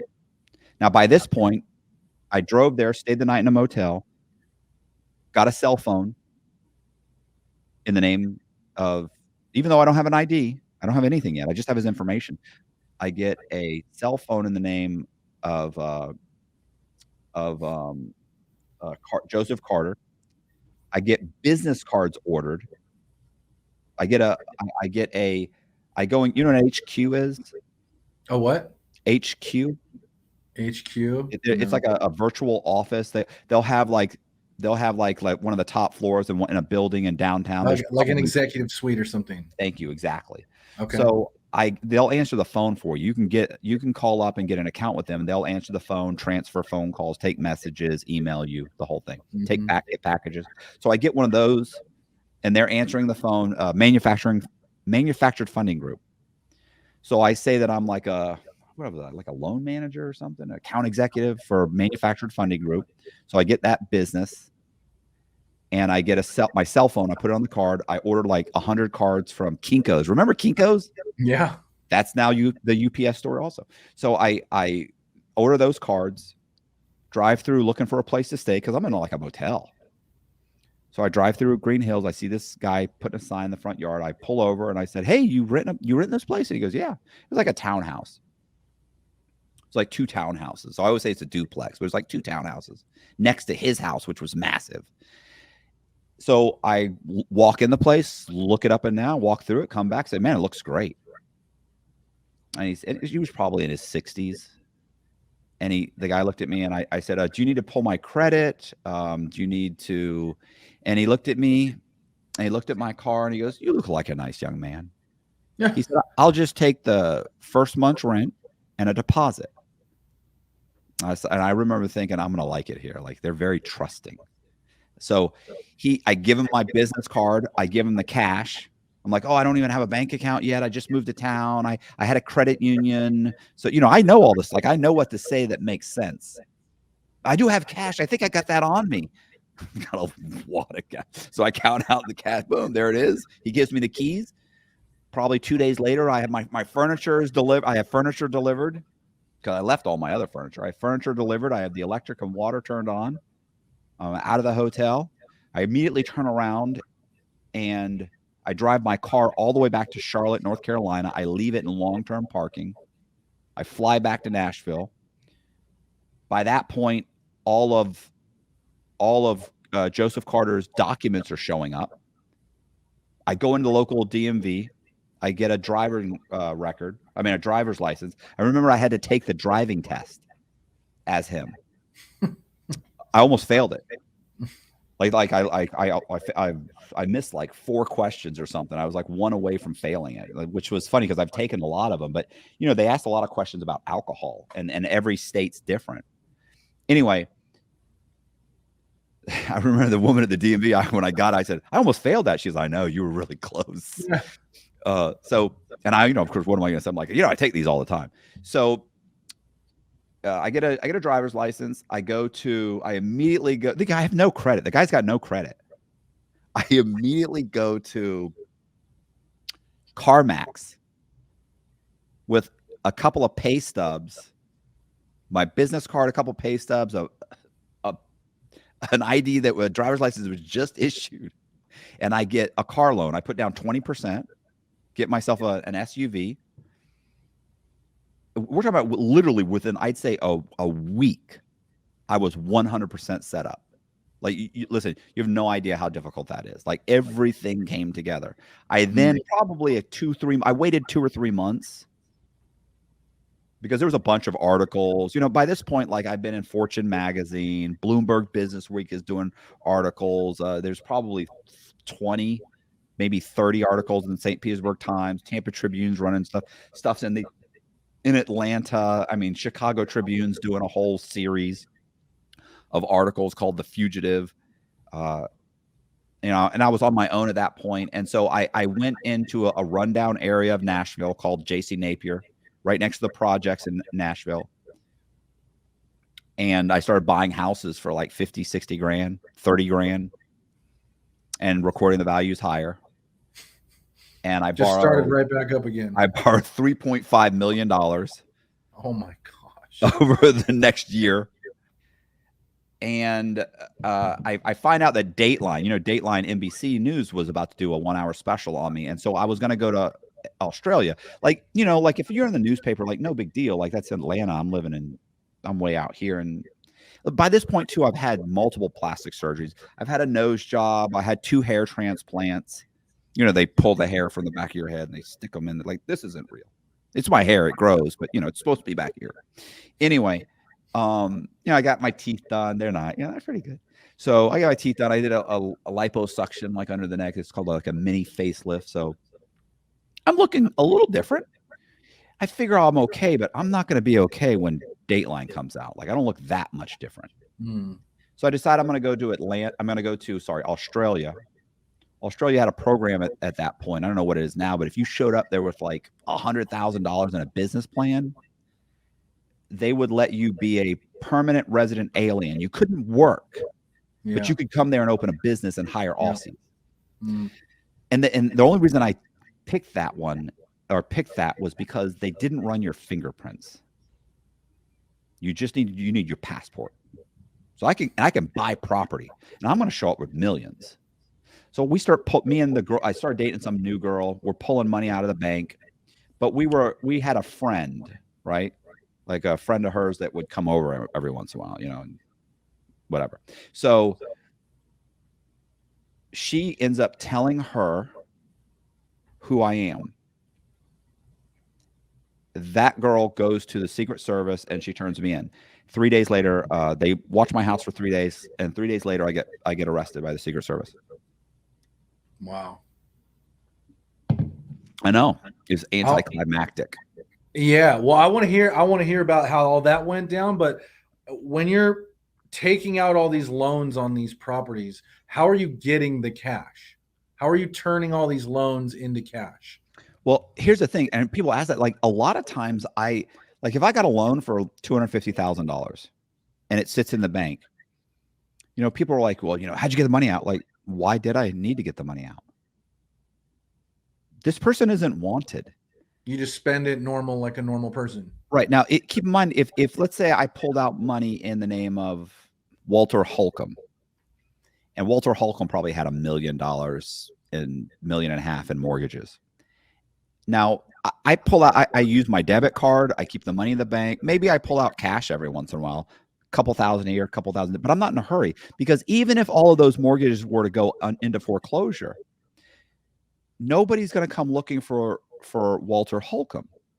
I mean, his credit's ruined, but at no point are they going to go seize the money in the bank. This is Bank of America lent you $150,000 or $250,000. You made 3 payments. You stop paying. Bank of America doesn't call up. They don't call up First Tennessee Bank and say, "What's in his account? Send it to us." That doesn't happen. Right. I keep the money. You can put it on my credit. You take the house. That's the best you've got. They don't know that a fraud has been committed. You can call his employer. You can check his ID. It's real. His social security is real. All of the credit cards are real. You can take the house back. It's real. The appraisal is real. All the comparables are real. There's no way for you to figure out that this is fraud. And by the time they do, you're long gone. Well, the only time they would ever figure out it was fraud, the only scam they ever figure out it's fraud is if I take out multiple mortgages. Right. But if I drive the price up in the area and pull out the equity, they have no clue that a fraud's been committed. I make 4, 5, 6 payments. I stop paying. It goes into foreclosure. They take the house back. They put it on the market for $200,000, hoping to get the $200,000 back. They don't. 3 months later, they go to the real estate agent. The real estate agent says, "I don't know. The comparables, there's comparables all over the place. I mean, it's just not selling. Some kids broke in the other day, knocked out the windows. Someone stole the copper pipes. They're trashing the house. It's a horrible neighborhood." Then they say, "Okay, well, put it on the market for $150." They put it on $150. 3 months later, they come back. It's still not selling. Someone's living in the house now. Put it on the market for $100,000. 3 months later, they come back. Put it on the market for $50,000. Yeah, Boom, they're just trying to fire sale it at that point. It sells for $50,000, which is what I probably bought it for a year ago anyway. What did they lose? They lost $150,000. Does that happen? Happens all the time. No fraud is not involved. So the fact that I am not Walter Holcomb, or the fact that I'm not Joseph Carter or any of these guys that I borrowed money in, I mean, that's really, that's not an issue. Listen, in Florida, I didn't do this in Nashville because I wasn't there for any foreclosures.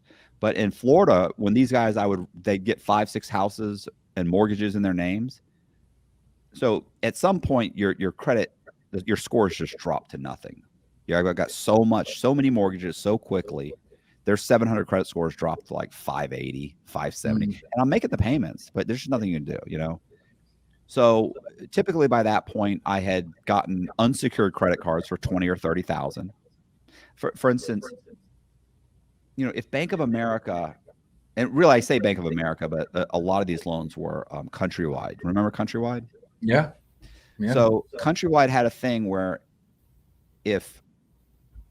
this happened over and over again. Like, for instance, James Red. James Red would have a house worth $220,000. He would get a mortgage on the house for $190,000. As soon as I closed, I would automatically get a pre-approved credit card in the mail for $30,000, which was the amount of the equity. Now, typically you wouldn't notice that, right? But if you're James Red and you're David Silver and you're William Blue and you're Brandon Green, and it happens every time you get a Countrywide loan, you start to put it together. You're like, they're giving me the equity in a credit card. That's like somebody came up with an underwriting guideline for their credit card saying, hey, if the mortgage company is willing to lend him this, let's give him a credit card worth the value of his equity. And that's what they would do. So I'm borrowing 190,000, getting a credit card for 30,000. So these guys are getting 100 or 1 million, 1.2, 1.3 million dollars. And then I would turn around and I would go get personal loans in their name. So I'd go into the bank and I'd say, hey, I need a personal loan for $15,000. And they'd pull my credit and they'd go, okay. And then I just drive across the street and I go and apply at another bank. I need a personal loan, $15,000. They go, okay. And I drive, and you could only get about 3 or 4 before they'd say, were you just at Bank of America? I'd be like, yeah, I'm just shopping rates. Yeah. Yeah, we don't feel comfortable. So, but I could typically get 3, sometimes 4. So I just got another $60,000 and I'd make the payments. But I only make the payments for a few months. And then he has a tragic accident. So I stopped paying. And when the credit card companies and the banks start sending collection notices, I would write a letter from let's say from Brandon Green. Brandon Green's his sister, because he doesn't exist, his sister would write a letter that said, look, my brother was in a tragic accident and he's in a coma, and the doctors say even if he comes out of the coma, he'll never work again. So take the house. We're not going to fight the foreclosure, which, they know that anyway. But it gives them a reason. They make that notation. And now every time they go to look at the file, they go, oh yeah, this guy was in a car accident. And then I would print out a copy of like a 12-car pileup on I-4. And someone was life flighted to Tampa General Hospital, and I'd put my guy's name in it. Brandon Green was life flighted. Wow. And I'd mail it.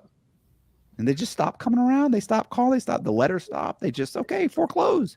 They just need a reason. And that's reasonable. Keep in mind, if they called his employer, the guy answers, the agency answers. They go, yeah, what's up? Oh, I'm sorry, he doesn't work here anymore. That's all they know. You call his cell phone, it's disconnected. His sister told you what happened. I had one of my buddies that I was doing this with that was kind of like, I remember he was like, you ought to say he's dead. I was like, my fear is, what if they have some kind of policy? What if they check with the local, what if they check and try and get his death certificate? Like, I mean, I was like, what are they going to do? They don't know where he's put in. Like, what are they do? They're going to call all the hospitals and see if they can get him. Even if they get him, they're not getting any money. And they were like, I was like, the letter's good enough. Like, I'm sorry, the article's good enough. So anyway, yeah, I got, a lot of times I just left the money in the bank because there was no hurry. It wasn't until I started doing the scams when I started getting the money out of the banks. That's when I needed to get the cash out of the banks. And at that point, what I was doing was I had so many IDs. I would just go into, I'd go into Bank of Georgia and get a bank account. I go into Wachovia and get a bank account. I go into Bank of America and get a bank account. I go into, usually by the third bank, they have a problem. They're like, yeah, listen, I don't know why I just turned it down. Or they'd say, have you been to several other banks today? Like, they pull you through check systems. And they see the inquiries and they go, yeah, there's an issue. We're not going to open a bank account for you, which is fine. I already have 3. But I would also open corporations. Corporation gets to open up 3 accounts also. And I've got multiple IDs. So if I've got 9 bank accounts and you're getting out $15,000 a week out of 9 bank accounts, it doesn't take that long to get $500,000. Within a month, you've got your $500,000. That's just off of one guy and a couple corporations. I have multiple. Think about it. If I have a dozen, what if I have 20? And I've got at that point, I had a partner with me, a female partner that she's same thing. She's getting fake IDs in her name. She's got fake passports. She's got bank accounts. We're putting money in her name. She's pulling the money out. So it's not hard to pull that money out. But like I said, most of the time, there wasn't a rush. We weren't in a rush. In a way, you want to get it out as quick as possible because you're having to make all these payments. You're making in Tampa, the payments were $45,000 a month. I had a buddy of mine that was involved with me in this whole thing, told me the other day, I saw him at the gym and we were talking. He goes, you know how much, you remember how much the payments were? I was like, what, per month? And he was like, yeah. I said, I don't remember. He has $45,000 a month. Are you And that's on all the mortgages and the personal loans and the credit cards and all that. Right. And I was like, these are the ones that were going into foreclosure. And he's like, yeah, I started trying to pay him. So I had to get his whole sheet and list them. And I was like, they were in foreclosure. He's like, I was trying to catch them up. I didn't know what to do. Like, what are you doing? Wow. So yeah, it was yeah, that's insanity. You know what's funny is Forbes. So in 2004, Forbes came out with an article that said in 2003, the Ybor City zip code, the 33605 zip code, was one of the top 20 fastest growing zip codes in the nation. I wonder why. The median price in the course of during that year had gone from like 150,000 up to 250, 260. That's amazing. Yeah. Just because all the value is getting pushed up. Yeah. That's insane. So then walk us through that getting caught moment. Like, yeah, that's a bad day. That was it's so weird because there's a couple things that actually I talked to someone. I did an interview the other day, right, on my YouTube channel. I was interviewing this girl who actually broke her boyfriend out of prison. Like bolt cutters, cut through two fence lines. Like, I mean, threw in Allen wrenches to him so he could take the doors off the hinge. I mean, just straight hilarious, like insane. And it reminded me that there's two things she reminded me of a story. I'll tell you the story. But so there's two things. One is I remember before I went to prison, I had watched a movie from like the 1970s, right? And it was about, and I wish to God I could remember the name of the movie. So there was a guy getting out of prison. The opening credits start with a guy getting out of prison. Guard comes up to his cell and says, "Hey, Johnson, pack your stuff up." And he goes, "What for? What?" He goes, "Early release, prison overcrowding." It was in New York back in the 70s. They did that kind of stuff. So he's like, okay, packs up his stuff. He gets on the bus. He gets to the bus station, and he goes to use the payphone. Well, there's a long line at the payphone. He's trying to call his wife, right? Like he got let out 6 months early. But there's a long line, and there's a taxi beeping its horn, and so he's like, forget it. Goes and he gets into the taxi. And he drives through New York City. The credits are playing. He drives across the bridge. He goes into Manhattan. He goes in and he goes up the elevator, walks to the front door, puts his key in the front door, goes to open it, and you can hear his wife say, "Honey, do you want some wine?" And some guy is sitting at the table and says, "Yeah, baby, I'll take some wine." And he stops. So the prisoner stops. And you can see the rage in his face. And but he thinks about it for a second. You can see that. And he closes the door, shuts it, locks the door, goes downstairs, walks across the street, calls her from the payphone. She answers the phone. She's like, "Oh my gosh, honey, how are you doing?" And he goes, "I'm doing good." He said, "I was released early. I'm in the city, but I didn't want to stop by just in case you needed to clean up before I got there." And she says, I do need to clean up. I do need to clean up. And he goes, "Okay, how long do you need?" And she's like, "Give me 20 minutes. He's like, "Okay, I'll be there in 20 minutes. 5 minutes later, his wife comes out the front door with the guy behind her. She's dragging his bags, throws it into a taxi, starts screaming at him. "You knew this was what was going on. You knew he was coming home. It's over," and leaves. Taxi drives off. Prisoner waits a couple minutes, walks across the street, goes up the elevator, walks to the front door. She opens the front door. They hug. He goes. She said, I have spaghetti waiting." He sits down at the table, and she says, "Do you want some wine?" And he said, "Yeah, I'll take some wine." She gives him some wine. And I remember thinking, if you ever go to prison, that's the best you could hope for. Your wife's not waiting for you. So don't even get that in your mind. So when I got arrested, I had this girlfriend that I was just so in love with, right? Like, just thought she's going to wait for me, in my mind, like, but I remember that kind of, I remember thinking, she's not going to wait. So I pull up to my house and all of a sudden, like one of those Suburban, like this black car pulls up, and then the Suburban pulls up, and another car, they pull up and they jump out, and everybody's got these vests on, and they're screaming, "Get on the ground, get on the ground!" And I'm like, "Whoo," And so I jump, I get on the ground. I actually didn't initially. I didn't get on there. I just stood there until I just as the guy approached me, I realized it said Secret Service on the front of it. And he walked up to me with the gun and he looked at me and he goes, "Get on the ground." And I go, oh. And I got on the ground because they were yelling so much. And I just didn't know what was happening. And I couldn't make heads or tail of what they were saying. So I got on the ground. They put handcuffs on me. They sit me up. They kind of, look at me. And I remember the guy had my wanted poster. And he looked at me, and there were a couple of them gathered around. They were looking at the poster and me, looking at the poster and me. And he goes, "It's not him." He goes, "No, it's him. It's him." He goes, "It is him. It's him." He goes, "No, this is him." And he looks at me and he goes, "It is you, right, Mr. Cox?" He said, "You are Matthew Cox, right?" And I went, Yeah, I'm Matt Cox. Like I knew I was done. Now, the girl Becky had been caught about 6 months earlier, maybe a year.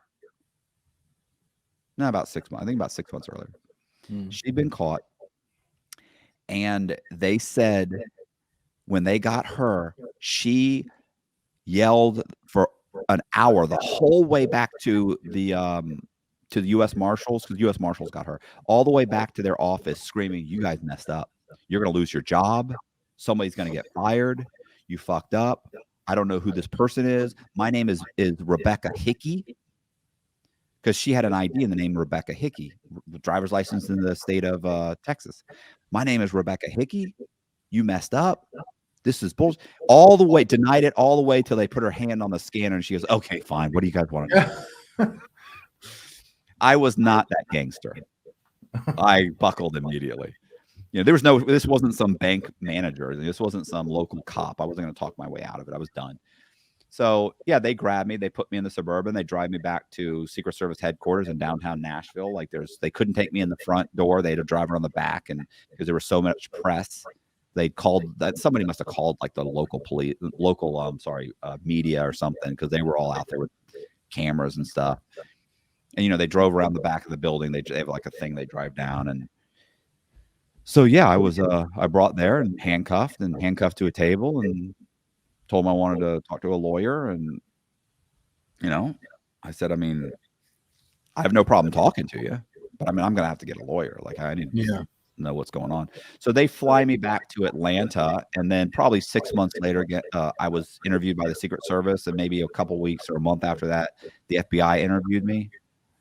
I was sentenced to 26 years. That's what I was going to ask. What were you facing at the time? Like when they added it all up? So look, so there's two numbers. One, if you add them up and you kind of, they call it you stack them. Like this charge covers, 10 years. This one's 5 years. This one. So it was like 54 years total, but there were multiple charges. So this one's, there's 4 counts of this charge, which holds 5 years. So if you did that, it comes to like 150 something years. But they say that's just not true. Like they're not going to give me 150 years. But I was looking at probably 54. And if you just plead guilty, then the most they could have given me was 32 years. Wow. Which it's at that point, you're how old?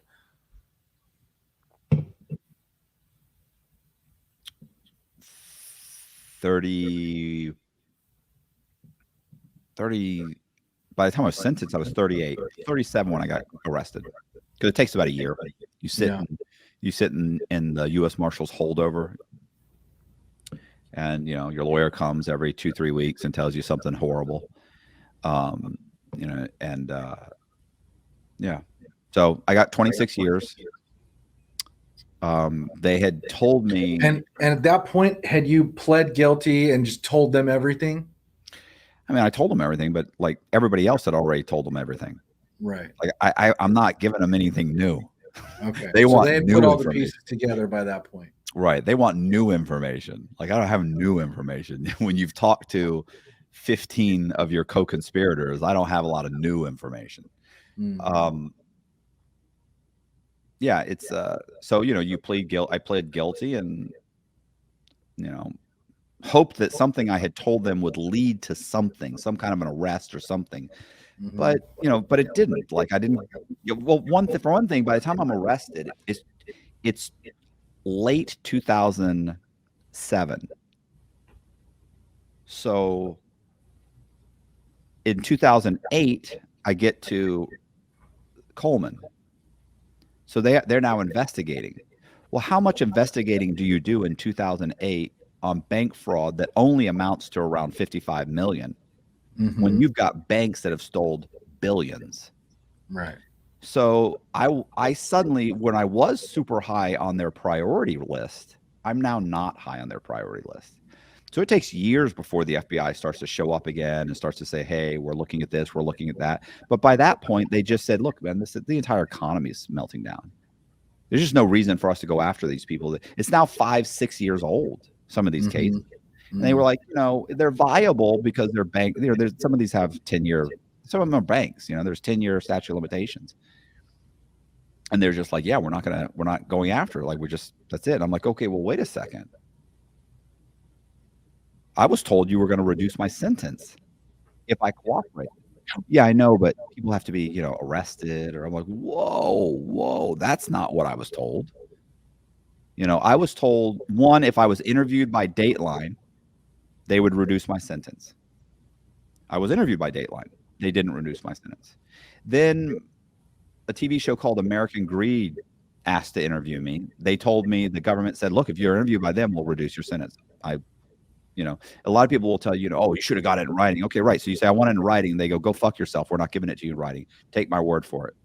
We'll make that determination after you do what we told you to do.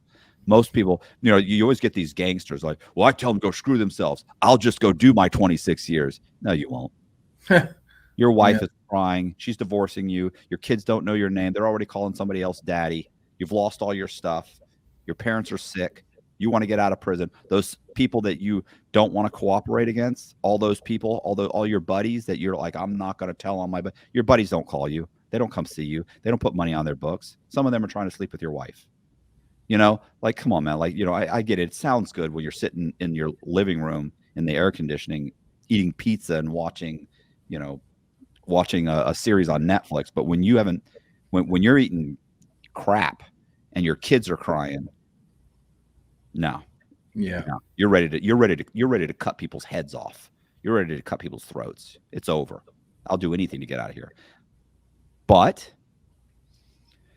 didn't work out that way. So what I did was, I did the interviews, and then they didn't do anything. And then they came to me and they said, look, we want you to write an ethics and fraud course because loan officers have to take like 9 hours of continuing education every year. And 3 hours of it is on ethics and fraud. We want you to write a course to be taught by the industry that's available to the industry. And, so, okay, fine. So I write this course. It's 9,500. I list all the scams that I committed. I break them down. I give examples. I do the whole thing. And they use it. Jim Montrum's National Mortgage Brokers business uses it. I then wrote a red flags rule course for the federal government called the Federal Red Flags Rule course. And after they got all of that, my lawyer went to him and said, look, you got to reduce his sentence. And they said, yeah, it's just not enough. So I ended up I ended up going to a lawyer in federal prison who was named Frank Amadeo. Frank Amadeo is a disbarred attorney who suffers from bipolar condition with features of schizophrenia.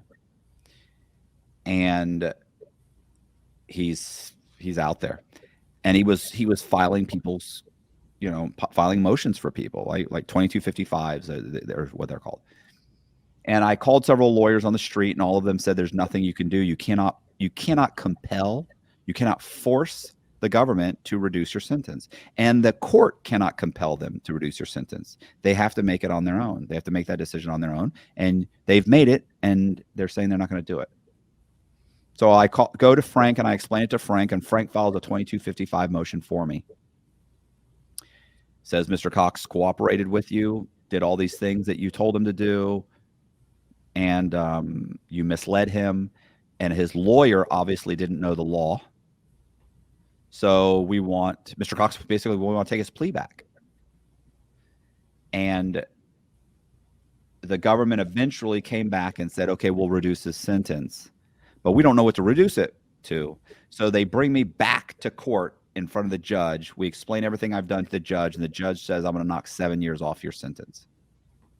And I got 26 years, right? So 19 years, better than 26. It's a start. The start. It's funny because when I went back and I saw Frank, I go back to the prison, I see Frank, and I said, hey, Frank. And he said, I heard you got 7 years off. I said, I did, and I really appreciate it. And I said, I was just hoping for more. And he said, I was hoping you were going to get more too. And he said, we're going to have to eat this elephant one spoonful at a time. He goes, something else will come up. And I went, okay, I don't know what's going to come up. Like, what's going to come up? I'm in prison. There's nothing I can do. So a couple months later, I'm walking around the prison rec yard with this guy who's his name is Ron Wilson. He's from South Carolina. He ran the largest Ponzi scheme in South Carolina history at that time. I think $57 million was lost, but I think he brought in like $102 million or something like that. But he lost like $57 million. And he specialized in focusing on pension funds and churches. So there's some issues with old Ron. Ron was probably 61, 62 years. I forget how old he was, but he had gotten 19 years, right? And he was cooperating against some of his co-defendants. And I remember walking around and he knew I had cooperated. And keep in mind, cooperating in prison, like you're a snitch. So, but I was also at a low by that point, and nobody's bothering me. Nobody's giving me a hard time or anything, because most people are there for cooperating for some reason. Most people cooperate, especially in white collar crimes, right? Like it's high. It's like 87% of white collar criminals cooperate. So, no big deal. I'm walking around with Wilson, and Wilson keeps saying that he keeps saying that nobody's going to that they're not going to reduce the sentence. They're going to screw him over. And I was like, well, you keep saying that. Why do you say that? And he said, I say that because they think I've hidden Ponzi scheme money. They think I still have money out there. And I'm like, well, you don't. So they'd have to prove that to withhold your cooperation. And so this went on. He mentioned it a couple times over the course of a month. And then one day I go, why do you keep saying that, bro? Like, they can't do that. And even if they do, we'll get Frank to file a 2255. And he looks at me and he goes, can I trust you? And I went, probably not. and he chuckled. He just kind of chuckled. And he said, I did put some money away. And I went, really? And he said, yeah. He said, my wife, which is like his wife was divorcing him because she had found out that he was having an affair. He goes, she's divorcing me. My fear is that I gave her some money, not much. He said like $150,000. He said, I'm afraid she's going to go to the FBI, or I'm sorry, the Secret Service, and turn it in. And then he said, my brother's got a little bit of money, maybe 30 grand.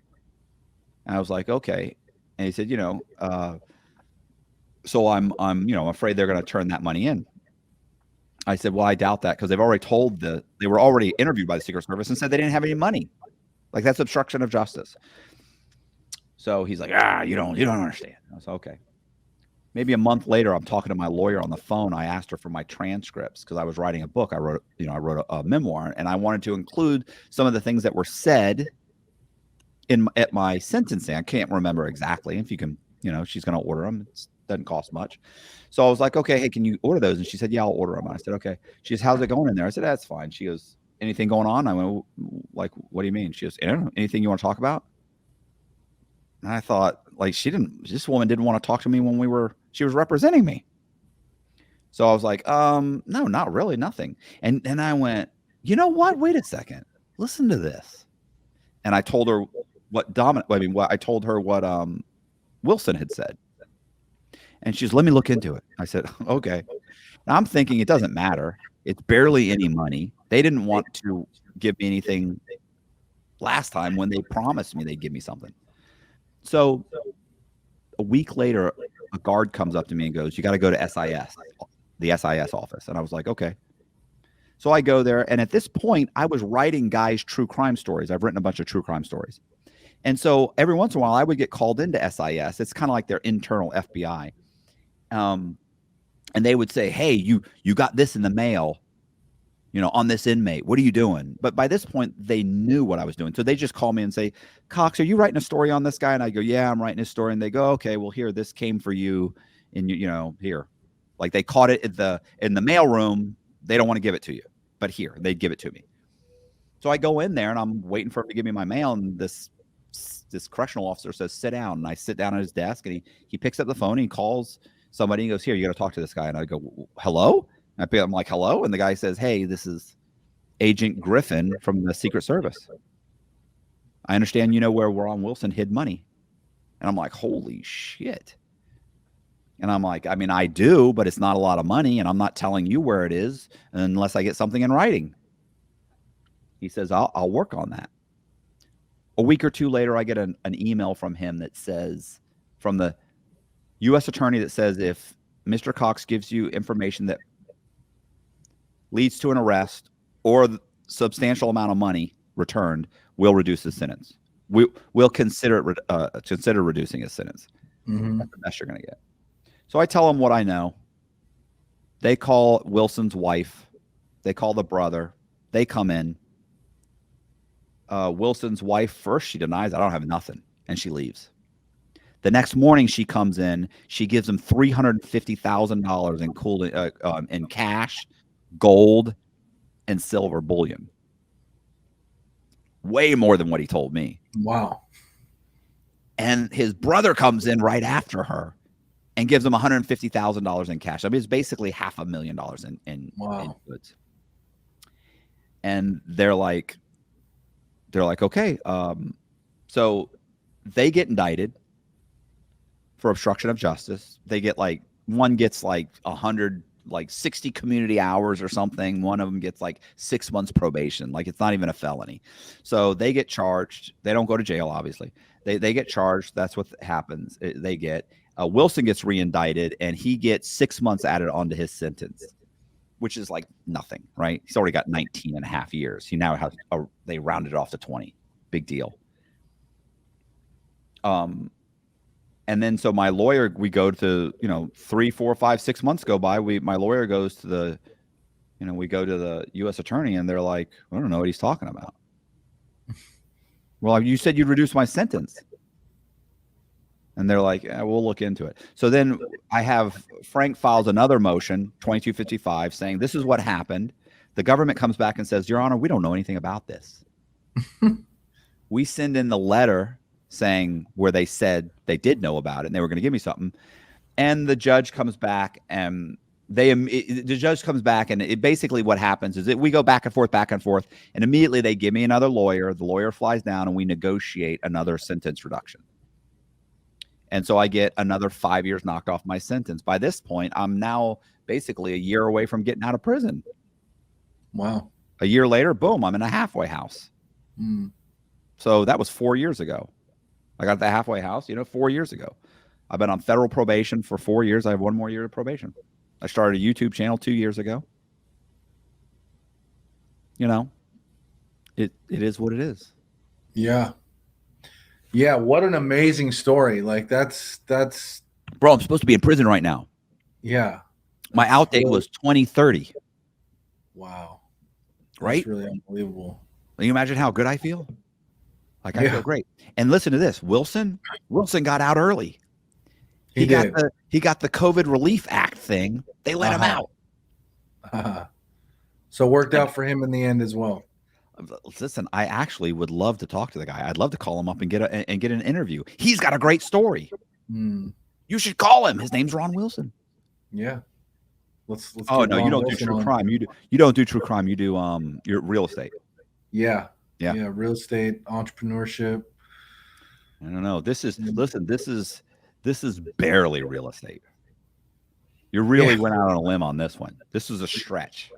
Yeah, you know what though? The story was too fascinating not to have you on. I mean, it just from top to bottom, like, wow. Is that listen, I do keynote speaking. Yeah. Like, people pay me to go and tell this story. I tell it in about 45 minutes, and then I do like 15 minutes of Q&A, and they fly me out and pay me. I'm doing YouTube. YouTube cuts me a check. Like, I didn't think about all the things that I'm doing right now. I sell true crime books. Like, I wrote a bunch of stories from guys in prison. I wrote a bunch of true crime books. I've optioned the life rights to several guys. So it's like, how insane is it? Like, I go in as this complete con man, scumbag failure. Not that I'm not still a scumbag. But I go in as this kind of, this whole fraudster thing, but I come out, and the world that when I went in didn't even exist. When I went into prison, there was no YouTube. It had been out for like a year. I think they started like a year or two before. I don't think I was even ever on YouTube. And that's the stuff you don't even think about. Yeah. Bro, the first few years, it was just like people uploading like their backyard barbecue and shit, or their kid, falling down, trying to ride a skateboard. Like, it was silly for the first few years. So I don't think ever recall being on it. It wasn't what it is now. There were no such thing as a podcast. The word podcast wasn't even invented till 5 years after. Listen, iPhones weren't invented. I've been locked up 3 years before they came out with the first iPhone. Wow. So it's like I came out, I stepped into this complete bizarro world where people are walking around staring at their cell phones. They have Facebook friends. I'd never been on Facebook. So I came out, and people are like, guys in prison are like, bro, you got to do a podcast. I'm like, what? Podcast? You got to do a true crime podcast. Like, what's that? They're like, you write stories, but you just tell stories. I'm like, nobody's going to listen to me tell stories. That not even a thing. I don't even believe that. Guys are giving me they're giving me articles about it. Like, this is what it is. I'm like, I don't understand. What does that mean? Guys that are coming in off the street are explaining it to me. They're like, no, this is what it is. I'm like a radio show? Kind of like a radio show, but in parts. What do you mean in parts? Is it live? Like, no idea. In the halfway house I started listening to. That was a decade of a lot of change, a lot of innovation, a lot of updates, a lot of 13 years. All those things. When I was in the halfway house, I contacted a guy. So I had a friend that said there's a local guy that runs a YouTube channel. I got his email address. I sent him an email. Said, hey, I'm thinking about doing a true crime. Can I talk to you? Here's who I am. And I gave him a couple of paragraphs on my case. So he calls me. I talked to him for about 30 minutes on the phone, and he says, look, why don't you come do my podcast? I was like, okay, what's the name of the podcast again? It's called Concrete. And I was like, okay. So I looked it up. I don't know how to look up anything on YouTube, right? So by the time I find it and I start scrolling through, he had some videos that had like 5,000 views, 7,000 views. So I was kind of like, nobody watches this guy's channel.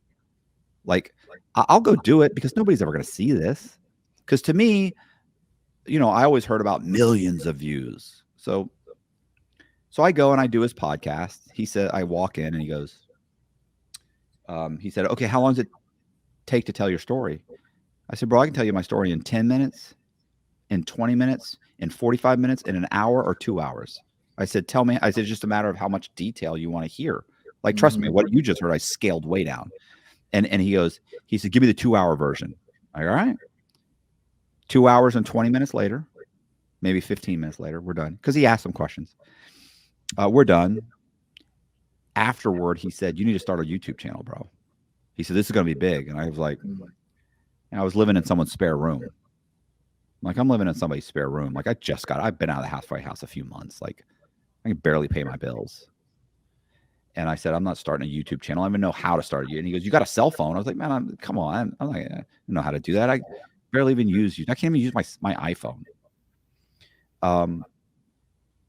So yeah, like he published that video and it got like, in like 3 months, it got like 1 million views. And I think it's at like 2 million views now.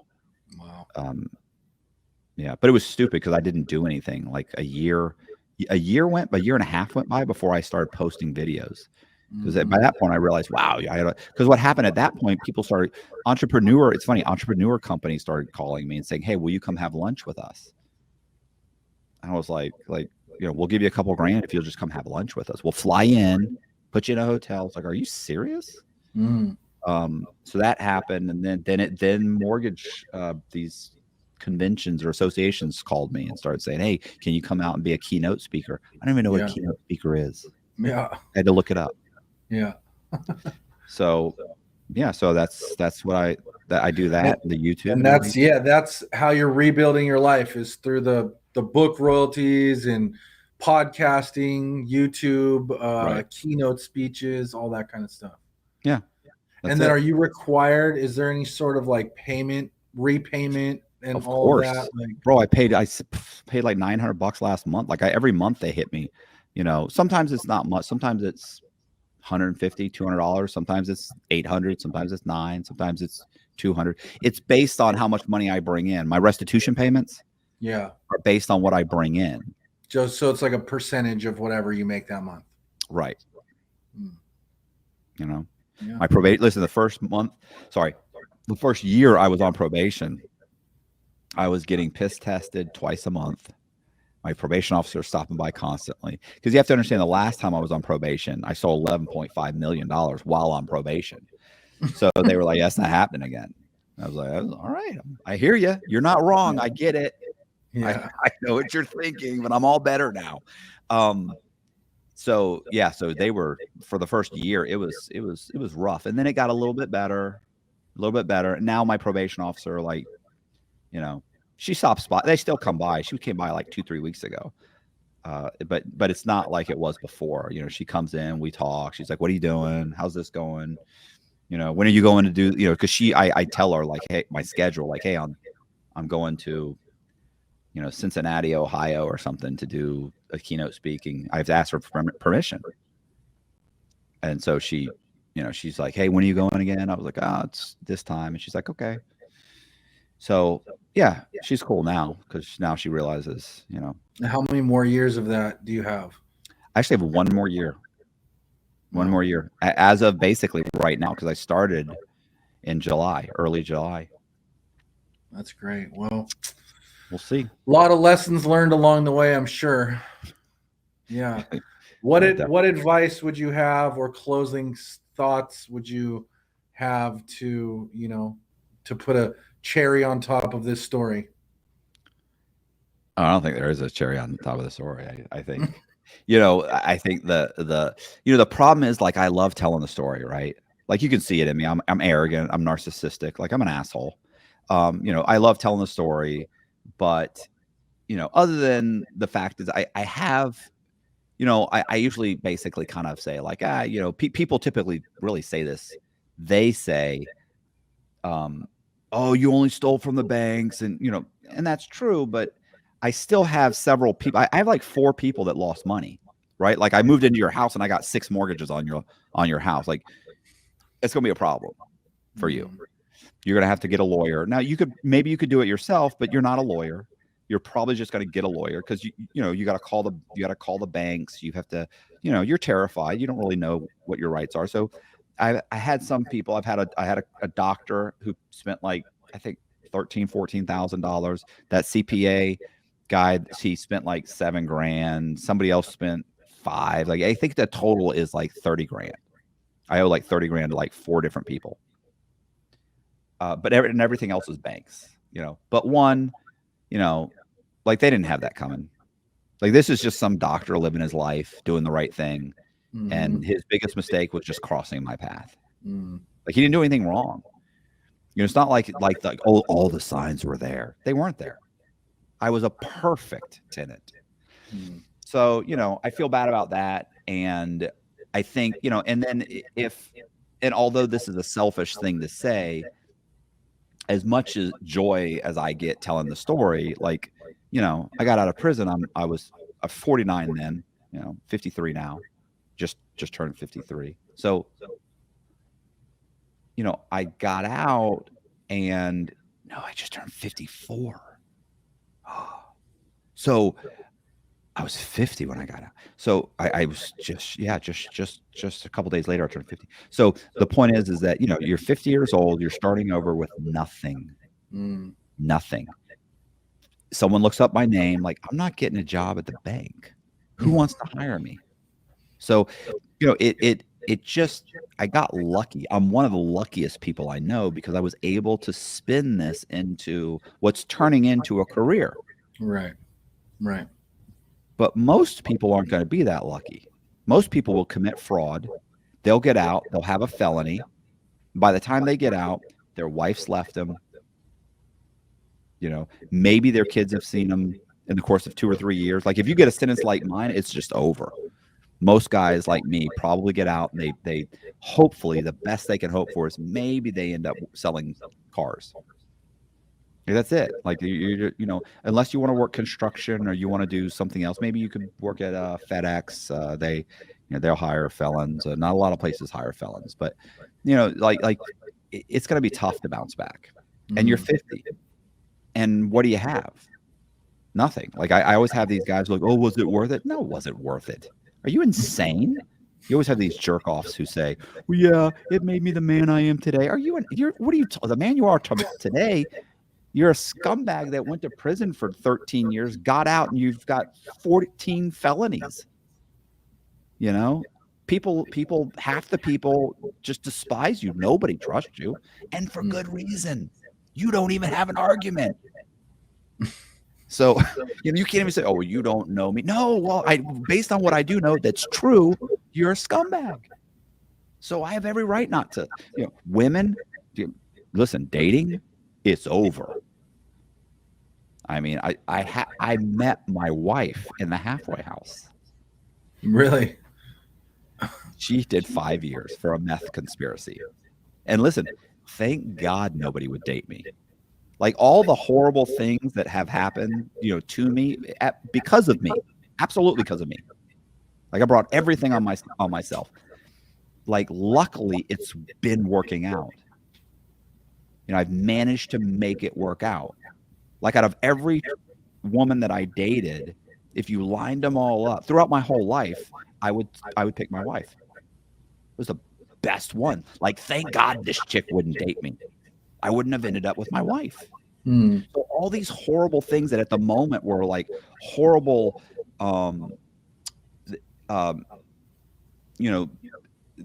hindrances have all, like, if you can just get around them or look at the silver lining, like it's like there have been amazing, some of the worst situations I've put myself in, and the results of those have ended up being great. You know, like what if I had gotten to the halfway house, not tried to do the true crime thing, got a job selling cars, met some girl that would date me? I'd be married to some chick that's not the woman that I'm in love with. Probably would have just picked her because I was just happy she was dating me, and I'd be selling cars right now. Like that's not the life I wanted. That's the life I thought I was going to have, but it's certainly not the life I wanted. You know, so I mean, I think that if I had to say what I learned is just to be super appreciative of what you have. You know what I mean? Yeah. Like I thought all this money was going to make me happy, and doing this was going to make me happy, and you know, in the end, I was more miserable before I went to prison and had a ton of money than I am living paycheck to paycheck right now. And it sounds stupid because I've heard people say that before when I had money, like money doesn't mean anything. I was like, you're an idiot, you know. But the truth is that like I'm doing great right now. I'm not really, and I'm sure the mental stress of not, you know, being able to sleep at night now is probably like a baby. Now that may be because I'm in my 50s. Maybe I just you get old, you fall asleep easy. But maybe that's it. But I sleep like a baby. Yeah. You know, things are good. Things are so good at. Listen, you go to prison and you all the stuff you take for advantage of, or take for advantage out here. You go to prison, you realize like, wow, like this is horrible. You have nothing. It's just you, and you're reading books, and it's loud, and people are screaming all the time. And that's if you go to a non-violent prison. Even in the non-violent ones, they're still stabbing each other. You know, if you can just keep your head down and not get into fights, not get stabbed, not get hurt, you just keep your head down. You know, you're lucky. You can just survive it and get out and just be appreciative. Listen, got out of the halfway house. I lived in someone's spare room for 18 months. Not even in the spare room. I actually lived in the closet of the spare room because this is just kind of a makeshift house, the way it was set up. There's a really big closet. I was like, I'm sleeping in there. Oh, there's no windows in there. Like I care. Yeah. I've been sleeping in a place with no windows.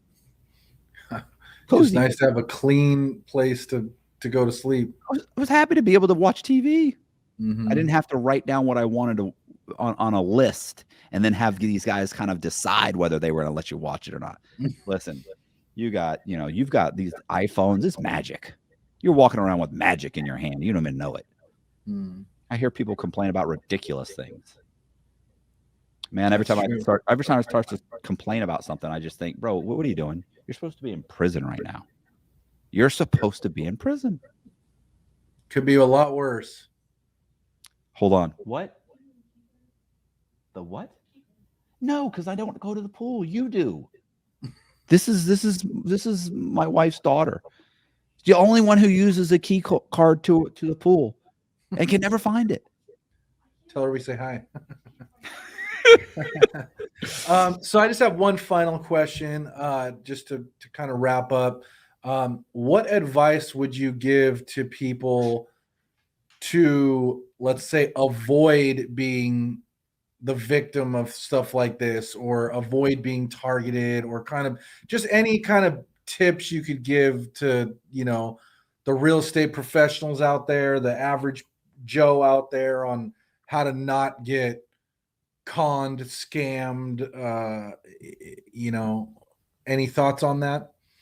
I mean, I don't know. I was the perfect customer. I think that there were many times when people would see things that, you know, maybe they didn't quite look right, but they just shrug them off.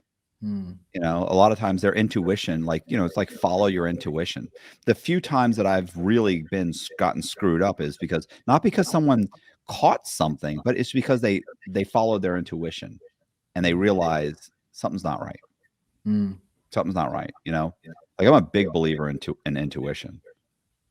So, you know, and I think every guy or woman out there, if they've ever dated and they had the person they were with cheat on them, like every woman out there, you walk in, you slept around, you cheat on your girlfriend, and she comes and she sees you and she goes, where have you been? Like nothing changed. You came home at the same time. Everything was the same. You called her at the same time. You're acting the same, but she knows. You've done the same thing. If your girlfriend messed around, you're like, I just feel like something's not right. Nothing just, I can't put my finger on it, but something's not right. And that's just intuition, man. I mean, there's just and that's the thing is, you know, you follow your intuition. I mean, some of these things, like keep in mind too, like I always met I was like the perfect customer. 3 trade lines, the minimum, you know, bank account, on my job, on the job for 3 years, you know, walked into the bank with my W-2s and pay stubs, my homeowner's insurance, you know, with the assigners filled out to your company. Already, I already know I'm getting it. I already know I'm getting it. Here's my canceled check. Here's this. Here's this. Here's this. Like I know everything. I would actually have loan officers say, "You've been one of the best customers I've ever dealt with." I'd be like, really? So yeah, but you know, their intuition. I think following your intuition. I think double checking things. You know, you would pull my credit and it would say that my social security number had been issued within the last 2 years. Mm. And people would go, "That's weird." And I go, "Yeah, that is weird. Oh, that's strange." They go, "Huh, oh well," and they keep filling out the paperwork. Like, you could have made a phone call. Yeah. Yeah, you know, sometimes you're right. It is that simple. If something just doesn't feel right, maybe take that extra step to push on it a little bit. Cool. Do you hear an echo? No. Oh, well, it must be me. Do you hear an echo? No. Okay, perfect. Yeah, I mean, I don't listen. I'm not filled with words of wisdom. Sorry.